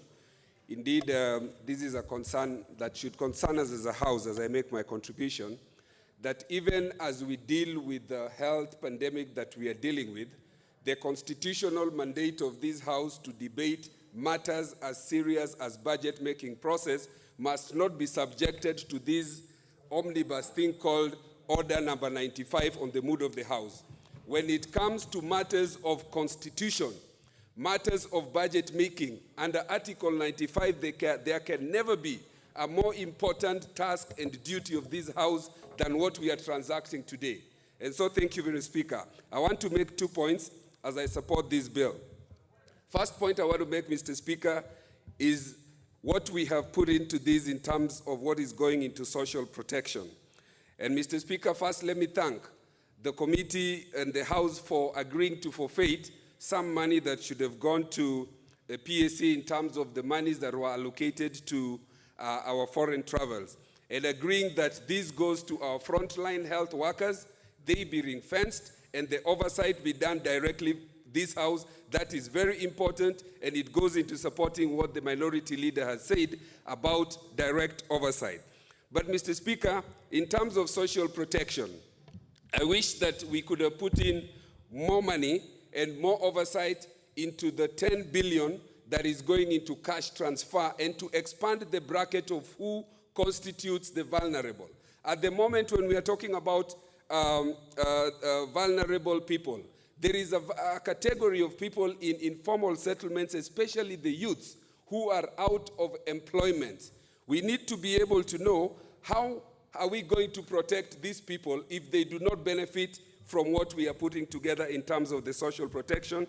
And lastly, on this point, and in terms of oversight, when we are talking about the data, there is a duty and a requirement that this House and whatever the departmental committee that is concerned, and I think that must be the Labor Committee, to require that the data be published and we be told who are the beneficiaries of this. Are we using the last Huduma statistics that we got, or the last census information? Because if we don't as a House, this could be the next NYS and the next Waraka scandal, and I'm saying this based on the requirement that we do access. My point number 2 is on the issue of access to water. We have been told during this time, let's wash our hands, Let us wear face masks, stay at home, keep social distancing. But in formal settlements, like my constituency in Mathare where we are, there is a lot of problem on how we access water. I want to find out whether we have put in enough money to the Ministry of Water so that we can be able to have water storage facilities, boreholes, tanks, and other things. And last week I had proposed an amendment to the tax law. And in my interaction with the majority leader, he assured me that this will be put in the finance bill. And I do hope that this can be done so that even as we tell people, put face masks, do this and do the other, we are able to put water. And lastly, as my time gets wind up, on the issue of mental health, last year we put in, and I think the Committee of Health, 100 million to Mathare Mental Hospital, which was removed. Let us take into account the mental health status of the nation, our frontline health workers, people in quarantine, people in isolation, in terms of how do we protect the mental health of the nation at this time. I wish we had put, or we do put, money into Mathare Mental Hospital so that we are able to expand and take care of the mental health of our people. My last point is on the issue of supplementary budget as a means of budgeting. Mr. Speaker, we must not replace the norm of budgeting through the main budget process and replace it with the budget of supplementary budgeting as a means. This is a way in which we are going to be able to encourage corruption and avoid the main budgeting process and enter into a process where we are now budgeting through the medium of supplementary budgets. I support. The Honorable Kabinga, member for Mwea. And as the Honorable Kabinga contributes, there is the Honorable Rono, who is outside, and he should prepare to come and give his. Who do you want to inform the Honorable? He has finished. You are out of order.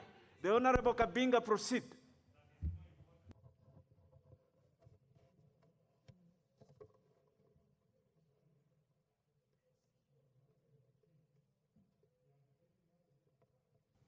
The Honorable Thank you. Thank you, Honorable Speaker. I stand to support this bill.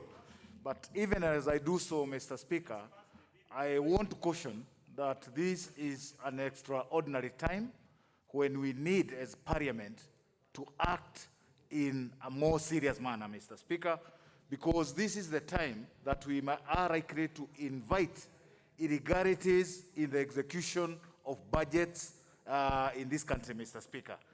Mr. Speaker, I know we are in a rush to ensure that we fund the necessary areas to fight COVID, but as we do so, then we need to act more seriously, and especially in the area of oversight, Mr. Speaker, as alluded to by the minority leader. Mr. Speaker, we are just about to discuss our third budget, and in every budget discussion, we talk about oversight, Mr. Speaker. We have not seen action. It means there is something lacking, and it is a high time that the Liaison Committee held a special sitting to ensure that you look at the challenges that the various departments could be facing in the execution of oversight, Mr. Speaker. Mr. Speaker, in this supplementary budget, we have now provided sufficient funds to fight COVID in the short term, Mr. Speaker.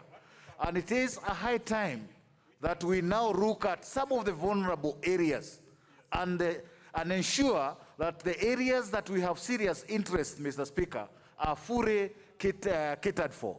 Mr. Speaker, it is in the interest of this country to ensure that people like border operators are well taken care of, Mr. Speaker, and in the money that we have provided, I am persuaded that this country can afford to be providing 10 masks to every border operator in this country to ensure that they are well secured, because it is in our own interest that they are secured. Mr. Speaker, as I was doing my normal checks in my constituency, I realized that these border operators are really suffering, Mr. Speaker.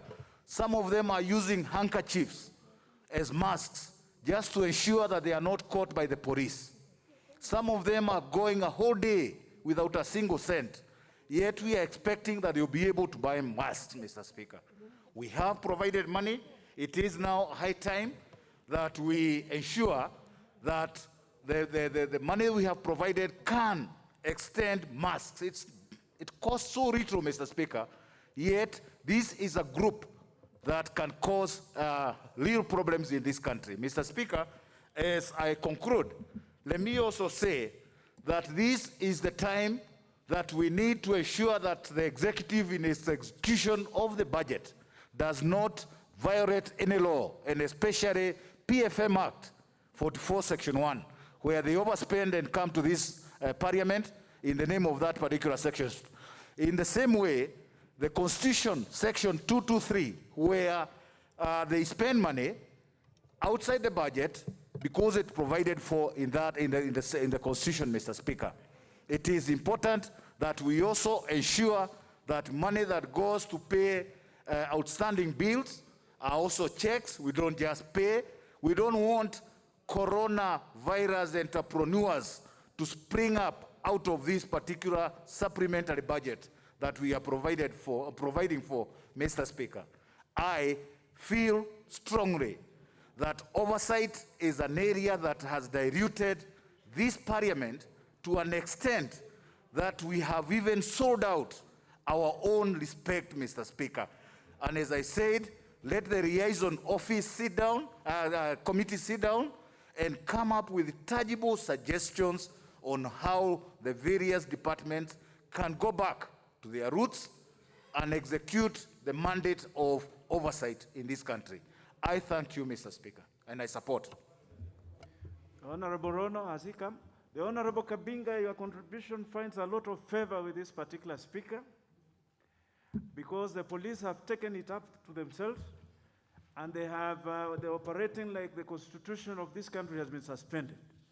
And this is true also for the people of Luanda, where the police have taken to breaking the legs of border boys every day, and there's no court that is listening to these people.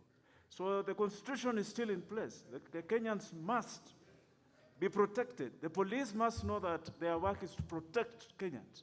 The Honorable Rono, proceed.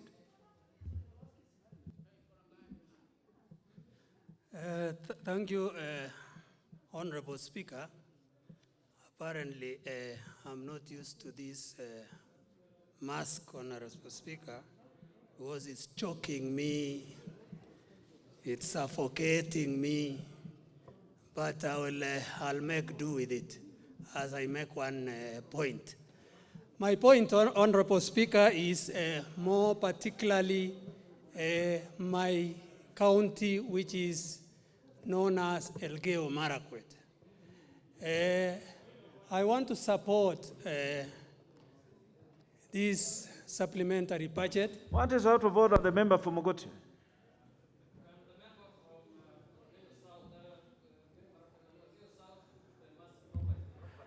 Yes, the Honorable Rono, you have complained that the mask is choking you, but this is the tragedy of the time. You have to bear with it and get used to it.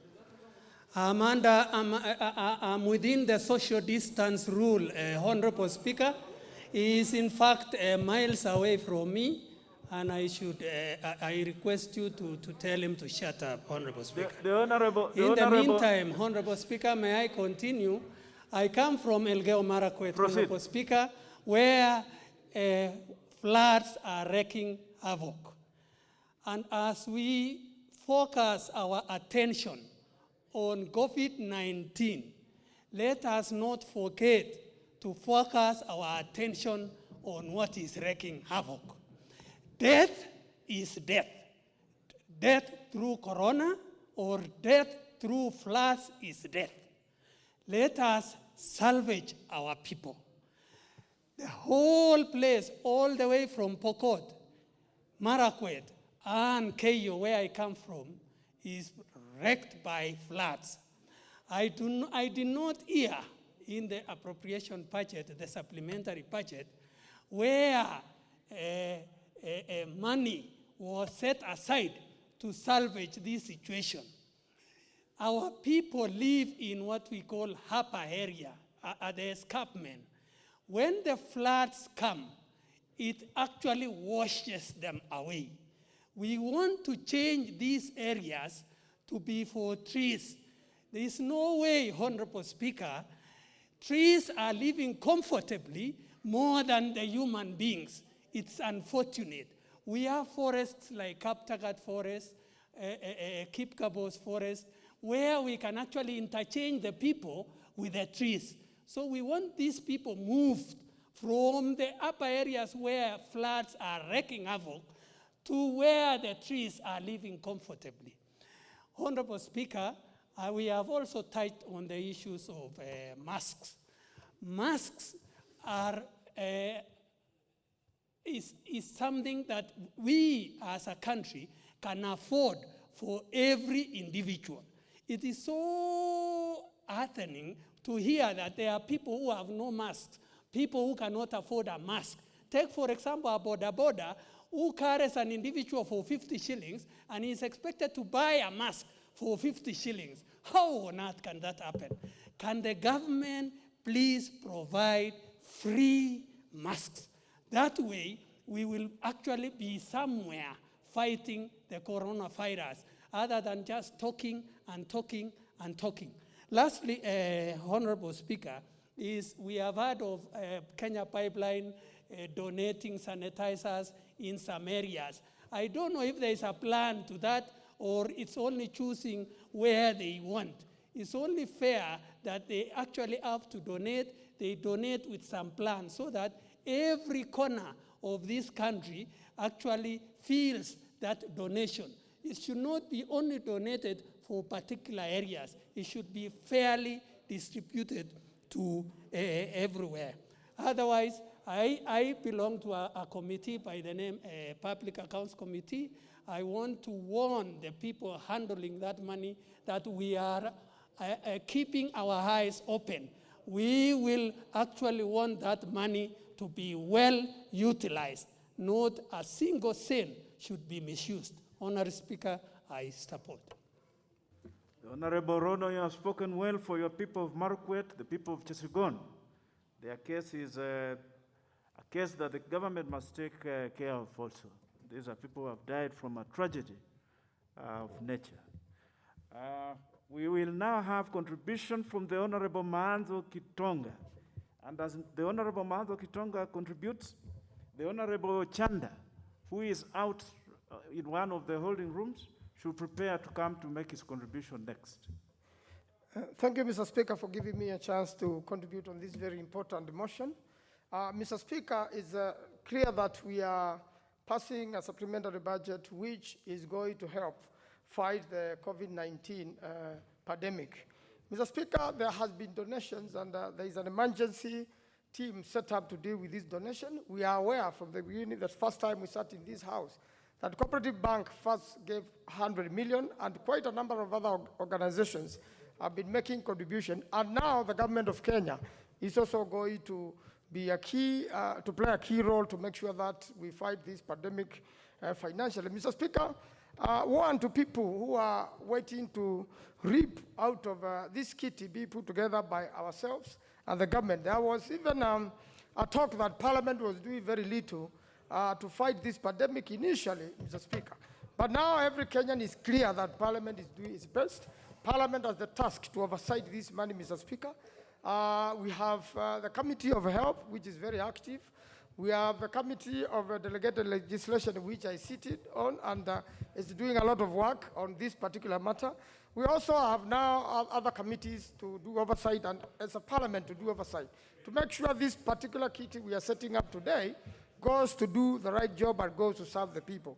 Mr. Speaker, the plight of people with disability has really been lost between the county government and its emergency kitty and also the national government. We need to have a clear guideline on how people suffering disability in the country, who are quite over 1 million or so, are supposed to be taken care of in these special times of fighting the COVID-19 pandemic.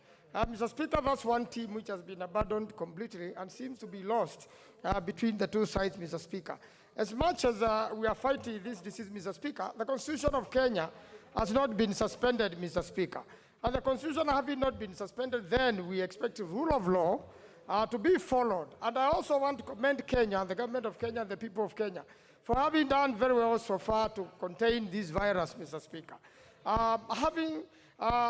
The people having cooperated, but there is one major thing we must do, Mr. Speaker. Prevention, Mr. Speaker. This can best be done by people keeping distance and, more important, wearing masks.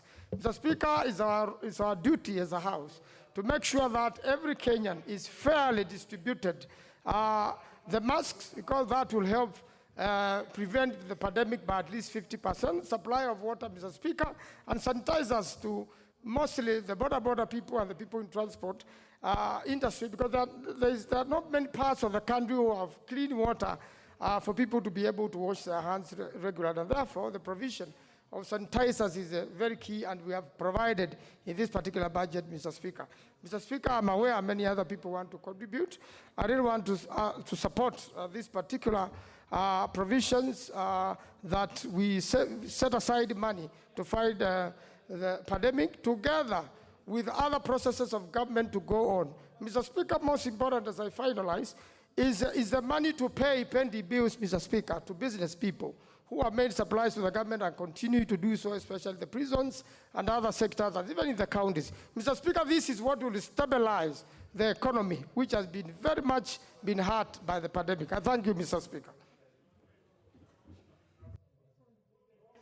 The Honorable Ochanda. The Honorable Ochanda. Honorable members, it is okay. I will, after the Honorable Ochanda has an opportunity, we'll see how to proceed. The Honorable Ochanda? Yes.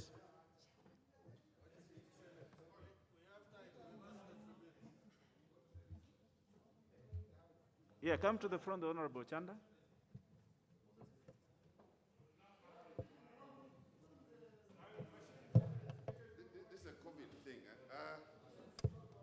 Thank you, Mr. Speaker. Mr. Speaker, I want to remind the leader of majority, plus the chair and the leadership of the House generally, that last week we passed the revenue division bill with the amendment from the Senate. And in that bill, we agreed that the money moves to the county funds. Then from the county funds, it goes to each county. Then from there is when the Nairobi Metropolitan Services is supposed to get their money. That's exactly what we passed. So I'm trying to remind the leadership that we need to check this again.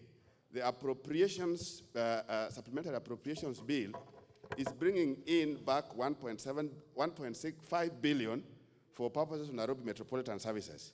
In the report we passed, it was 3.7. I think this needs to be checked and to be harmonized, so that we are very sure that now Nairobi Metropolitan Services can get money directly from the Exchequer or Treasury without its money necessarily going to Nairobi County. That was one thing that I wanted to remind the House, Mr. Speaker.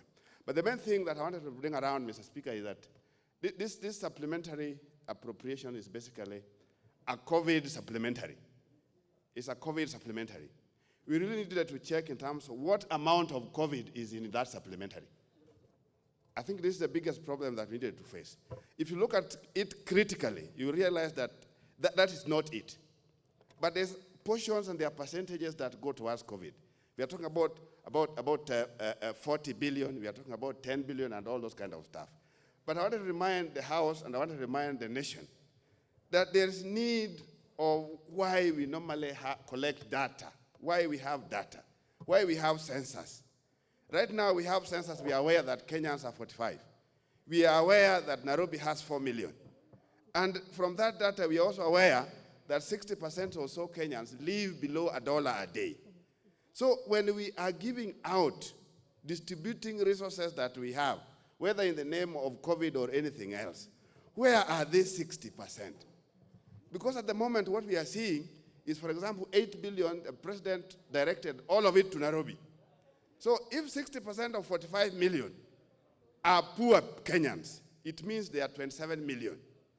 And if you took it that entire Nairobi with 4 million were poor, then you take 4 out of 27, you are left with 23.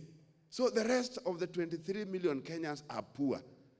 Why target 4 and leave 23? I think there are hard questions that we must bring around. That there are some 23 million Kenyans elsewhere. Our data indicates that they are poor, they are vulnerable, and our data indicates exactly where they are. Our data with the Bureau of Statistics knows exactly, even what we call poverty pockets, they know. Even if Limuru is the richest, they know where there are some pockets that are poor in Limuru. What is happening that those, we are not using that data, so that my bond of poor, my bond of vulnerable, can get a percentage, can get a portion of this money. Bit of the other thing that I wanted to bring around, Mr. Speaker, is the whole element of accounting and oversight. There are those that we are going to oversight because we are past them here. They are going to go to the departmental committees, they are going to go to the departments and ministries. But then there are those that are outside, and sometimes they are much more, they are bigger than what we have here. How are these things going out? Can we have, for example, the CS of health, every single day he's giving us an update of new cases, new discoveries, number of people in quarantine and all that. Can he also give us data in terms of how the resources are also going out for purposes of COVID? I think we really need to do this as a nation. So that little bits of things that are hard here and there are properly coordinated, such that we also, as a member of parliament, for example, my constituency, I need to know what is this, where is the support to Bondo from the national basket? Where is the support for Bondo from the well-wishers that have been contributing for purposes of this? I agree that we can have certain areas, concentration in certain areas. Like now it's been scientifically indicated that Mombasa and Nairobi has these kind of challenges. But we need to know how do we get out? So, Mr. Speaker, I think there's a problem. The last one, Mr. Speaker, is the whole issue of right now is COVID, and we are budgeting for COVID. In the last budget, we budgeted for contingencies and disaster monies. Where are those monies? Because there's a lot of things that are happening. Down in the lake region, the lake is swelling and is swallowing large amounts of land, large amounts of livelihoods. People are losing their livelihoods, they're losing their homes and everything else. We need this support get out to the disasters that were meant for them. Thank you, Mr. Speaker. The Honorable Chanda, you have spoken for all these members. The Honorable Moses Kuria, you have a point of order. Honorable Moses Kuria.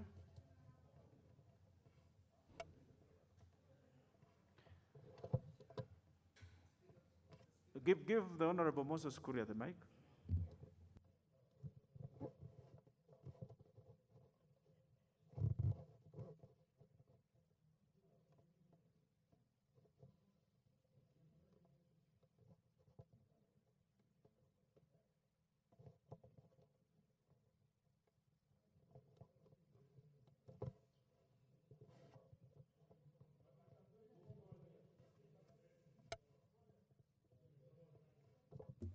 Yes, the system seems to have a problem. The Honorable Kuria, come to the front. The Honorable Tongi, I just saw you walk in, so you cannot talk about suffering. I saw you. I have got, the speaker has got eyes.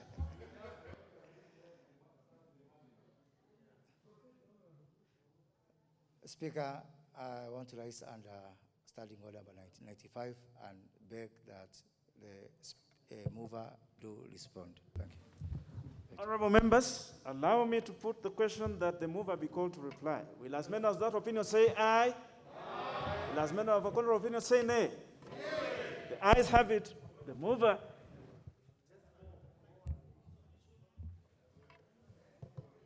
Honorable Speaker, I beg to reply. Very well.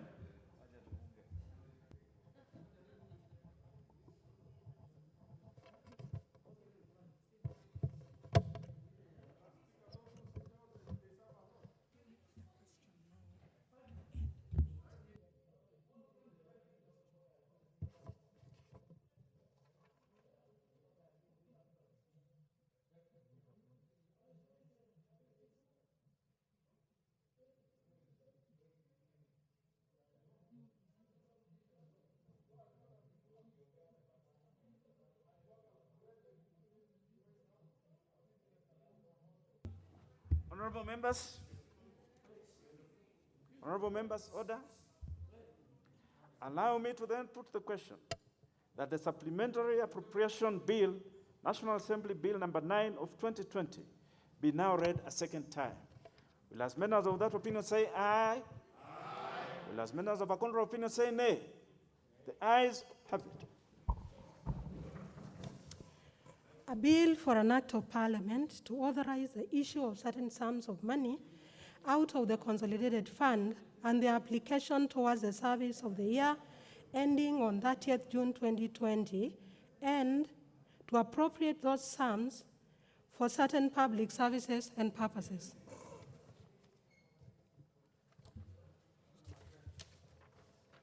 Next order. Order number 11, the Small Claims Court Amendment Bill, National Assembly Bills number 4 of 2020, second reading. Leader majority. Chair, I beg to move that the Small Claims Court Amendment Bill 2020, National Assembly Bill number 14 of 2020, be read a second time. This is a very, very small bill. It has only 3 clauses, Mr. Speaker, and I don't want to take a lot of time. And it is a bill that is part of the business laws that we passed. This bill just seeks to strengthen the framework of enforcing contracts. This bill has 3 clauses. One, currently, the amount that the small businesses can take them to the small claims court is 200,000. We just want to amend it to 1 million shilling, so that, more cases can be finished at that cost. So from 200,000 to 1 million. 2, we have taken care of the issue of advocates representing these small traders. 3, because advocates are known, and with a lot of respect to the advocates who are sitting in this house, are known for adjourning cases for many reasons. In this bill, we are saying the adjournments can only be 3 adjournments, not more than 3 adjournments. And that is to make sure that Kenyans get justice. Justice delayed is justice denied. So it's estimated, Mr. Speaker, that as we speak today, 380 billion is stuck in commercial disputes in courts today. 380 billion. Out of, and I want the Vice Chair legal to listen to me. Today, there are 380 billion stuck in commercial disputes in courts today. Majority of these, 75%, belong to small and medium businesses. These people of 1,800,000, that is where the majority are. So if we enact this law, what will happen? There will be speedy hearing and determination of matters that don't exceed 1 million within acceptable time limit in the spirit of the Act for the benefit of our small, medium businesses and traders. Number 2, a limit to the number of adjournments for small claims is in line with global best practice. And Mr. Speaker, I'm sure the Chair will agree with me that the judiciary themselves have written, and he can table it, that they are in agreement, Law Society is in agreement, that we move it from 200 to 1 million. Lastly, the release of tied-up economic capital. Once we release this money, once adjudication is done faster, a lot of money, a lot of families, a lot of small businesses will be saved. So this is a small item that will help us. Now let me look at what does the World Bank says in the ease of doing business. It takes 465 days to file, hear, make a determination, and enforce a commercial dispute of a small claim in nature across the world. In our country, to file, to hear, to make determination, and to enforce a commercial dispute sometimes takes 3 to 4 years, 10 years, of about below 1 million. So I really want the House to agree with that we force this bill, we enact it, so that we help our people. I beg to move and ask the Chair to use less time. Honorable Cheptumo is a very good lawyer, so he might talk for long. I really want him to summarize so that we go to the other business.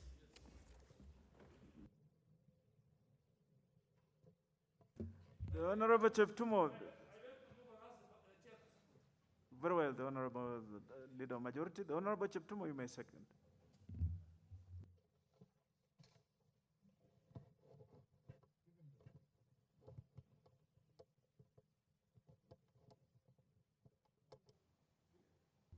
The Honorable Cheptumo, come to the front. So, No, it's okay, now it's you okay have now. the mic. Proceed. Thank you, Mr. Speaker. Mr. Speaker, I rise to second and thank the Majority Leader for the very able moving this bill. And Mr. Speaker, very briefly, let me say that the whole idea of these small courts, small claim courts, is to allow access to justice to the masses of our Kenyan people in a quick, responsive, inexpensive, and informal process. Mr. Speaker, this law was passed in 2016, and it was now amended, it needs to be amended now, so that it guarantees the right to access to justice and the right to fair hearing in Part 1 of Article 48 and 50 of our Constitution, respectively. Mr. Speaker, the law as it is now denies the lawyers the legal representation of citizens. If they want to engage a lawyer, the bill is such that now it's not allowed. It cannot be, they cannot allow a litigant to appoint a lawyer to act for him or her in those small claims. And Mr. Speaker, that is in contravention of the Constitution, which guarantees Kenyans the right to access to justice and representation, Part 1 to Article 50 and 48 of the Constitution. Mr. Speaker, the other issue I just wanted to say before I go to the specific provisions is that since these courts were established, it was meant to establish and actually in every sub-county and the wards. Mr. Speaker, these are courts that are dealing with small claims. The lowest it is now is 200,000 Kenya shillings. And this could have been done better if we were to have these courts established in our sub-counties, in our wards, so that Kenyans are able to access that service directly.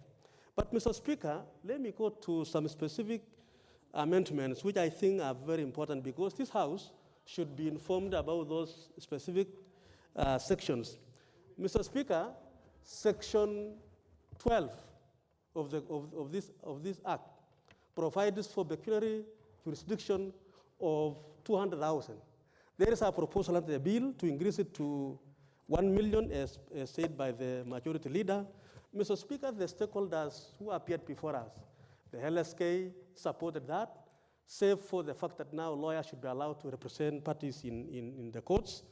The Ministry of East Africa and Regional Development supported, but also legal practitioners, Mr. Speaker, also did not support this particular provision and proposal because they feel that 1 million Kenya shillings claim is not a small claim in our economy. And Mr. Speaker, the judiciary initially had given us the impression that they were comfortable with 500,000, enhancing the jurisdiction from 200,000 to 500,000. But Mr. Speaker, later we got further discussions, communication from them that they are really agreeable to 1 million Kenya shillings. But Mr. Speaker, as a committee, we had agreed on the 500,000. Maybe in the third, when you're doing the committee of the whole House, Mr. Speaker, we will be able to deal with that particular issue. The other issue, Mr. Speaker, which I wanted to deal with is also the issue of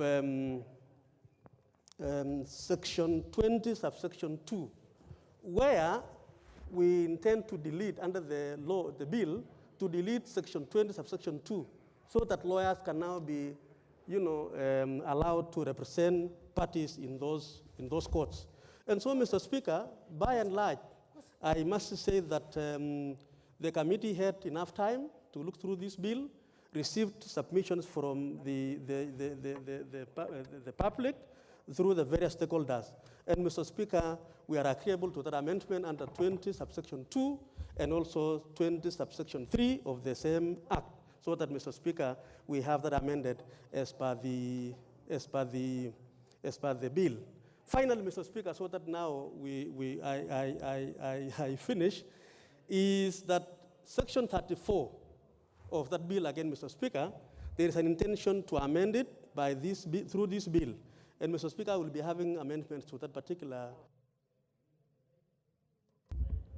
Let me now say, Mr. Speaker, with those remarks, I beg to second and request members to support this particular bill. Thank you.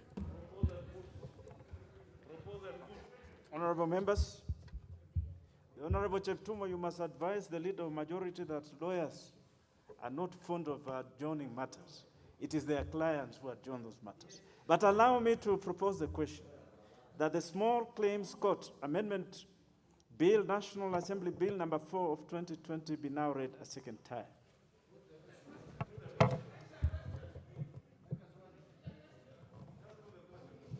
Honorable members,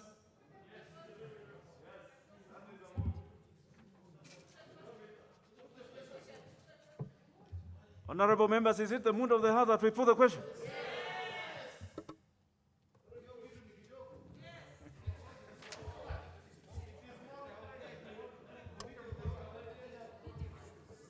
Honorable members, I now put the question that the Small Claims Court Amendment. Yes, honorable members, just 1 second. Honorable members, I put the question that the mover be called to reply. Will as many as that opinion say aye? Will as many as that opinion say nay? The ayes have it. The mover reply. Mr. Speaker, you know, it's good we follow the procedure because Omtata will go to court and we'll have problems. But I hope you have captured it. I beg to reply. I now put the question that the Small Claims Court Amendments Bill, National Assembly Bill number 4 of 2020 be now read a second time. Will as many as of that opinion say aye? Will as many as of a contrary opinion say nay? The ayes have it. Next business.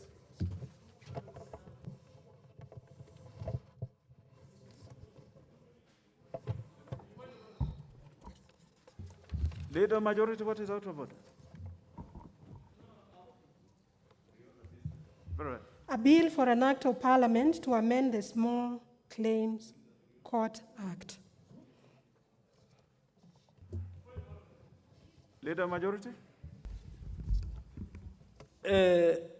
Honorable Speaker, the Public Finance Management Amendment Bill, National Assembly Bill number 2, I'm not seeing the chair here, and there's an element that needs some consultation this afternoon on the borrowing. There's part of the bill, so I tend to step it down and maybe do it next Wednesday or this afternoon.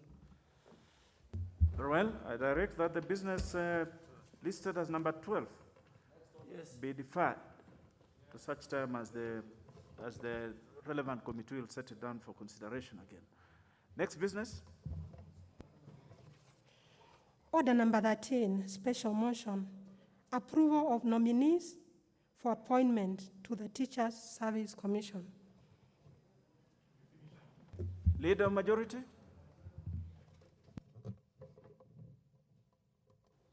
Chair, I beg to move that the House adopt this motion, special motion. And I will not talk a lot because the report of the committee has been discussed extensively. The House has made a decision. The committee has not found anything to disqualify both Mr. Nganga and Madam Leila. That is contrary to the Constitution. That is contrary to the TSC Act. That is contrary to the Public Appointment Parliamentary Approval Act. So because the issue they raised on Mr. Nganga was on age, that is not found in the Constitution, is not found in TSC Act, is not found in the Public Appointment Parliamentary Approval Act. And in fact, Mr. Nganga is one of the few Kenyans, when he was the chairman of the Law Reform Commission, who drafted and participated in the TSC Act. So by being a TSC commissioner, he adds value. For Mrs. Leila, The issue was on dual citizenship. And if you read Article 78 of the Constitution, the only people, and a court has made a ruling, the only people who cannot be dual and still take state jobs are those serving in the defense and in foreign service. With those many remarks, I beg to move and ask Honorable Bandi, the leader of minority, to second. The Honorable John Maddy.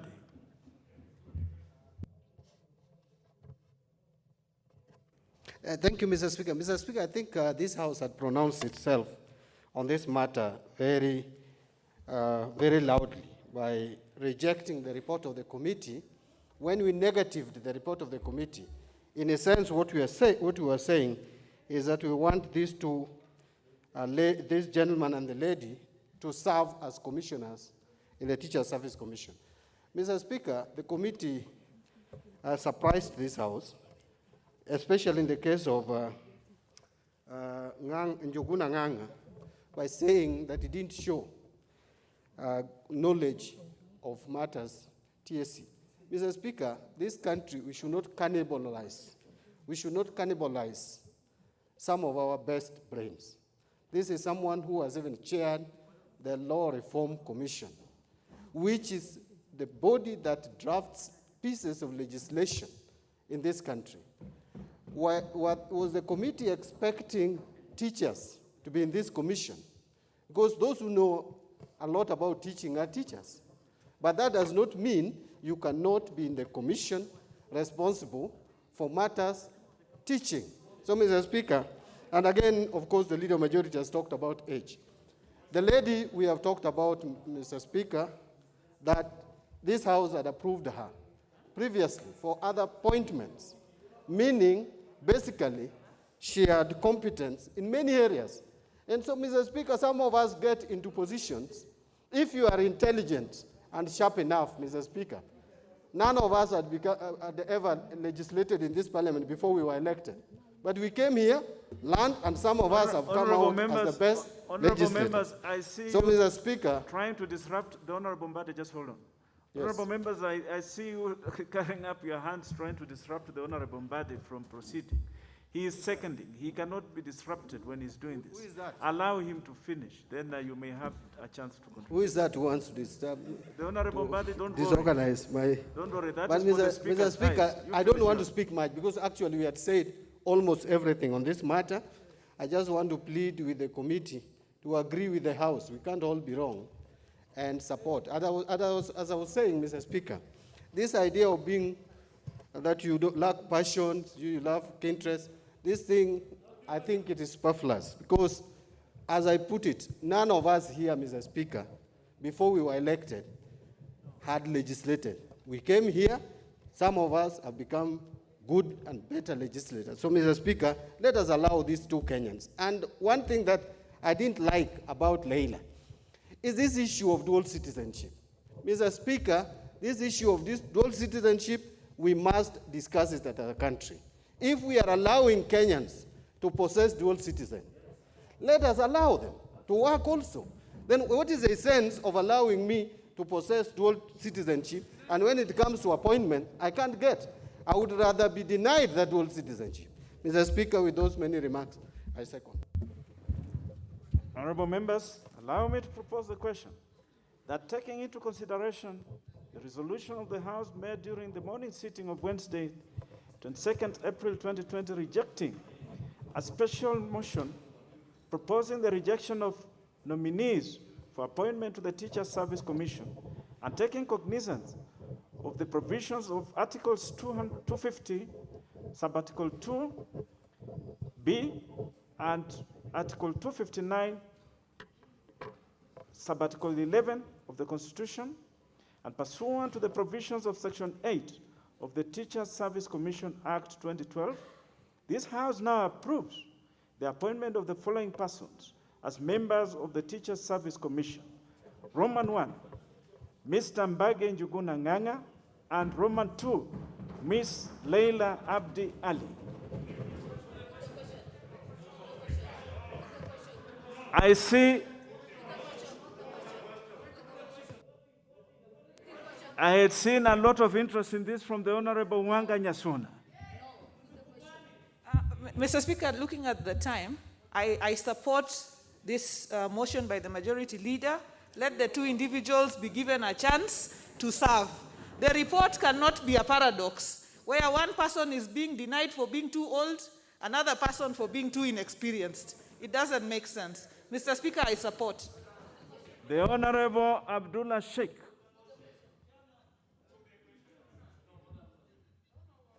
Honorable Speaker, and I stand under Standing Order 95 because last week we debated this matter and we rejected a report. So it's a matter of just trying to sanitize what the committee has done. So I will urge the House under Standing Order 95 to put a closure to this debate. Thank you. Honorable members, it is only fair that we allow the chair of this committee to say something. The Honorable Meli, member 14. Thank you, Honorable Chair. Chair, I want just put for the record that the Committee on Education did a very good job. And I want to point out that members who have just rejected the committee's report selectively gave wrong information to the House. That, Chair, that the individual of the two members, that we asked them questions, and I want to say this very clearly, that the committees are actually where debates of the House take place. We are actually a constitutionally and mandated committee of the House to really vet on the behalf of the plenary, that we gave very valid reasons as to why we did not actually accept the two. That on one point, Mr. Speaker, when we talk about understanding, what do we do as a committee when you have an individual who cannot show knowledge and understanding of the Teacher Service Commission? Two, the Honorable Meli, I think you are now swimming in dangerous waters. Yes, I know that, but you are because swimming I know in dangerous already, waters. the House has just... The Honorable Meli, just hold on. I'll give you directions. The House... No. Honorable Speaker, I think we need to hear members. Because it is just a few minutes ago that members of the committee the Honorable said Meli, this is a house the that Honorable is Meli, I am directing you that the House has expressed itself, and the House can then get a report of a committee in plenary, which it has done. So you cannot be at war with the House. Honorable members,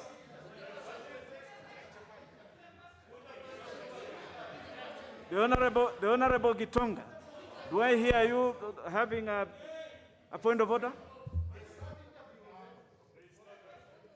What do you think? Carter to go back and discuss the report. And the chair is actually out of order. Res judicata means these matters came before the House, they were discussed, and a valid decision was made in one way or the other. So, Mr. Speaker, under Standing Order 95, I request that you allow the mover to reply, and then we are able to move on. Honorable members, order. Order, members. Order. Do I hear members expressing the Honorable Gitonga? That the mover be called to reply? Yes. I put the question, that the mover be reply. Will as many of that opinion say aye? Aye. Will as many of a contrary opinion say nay? Nay. The ayes have it. The mover reply.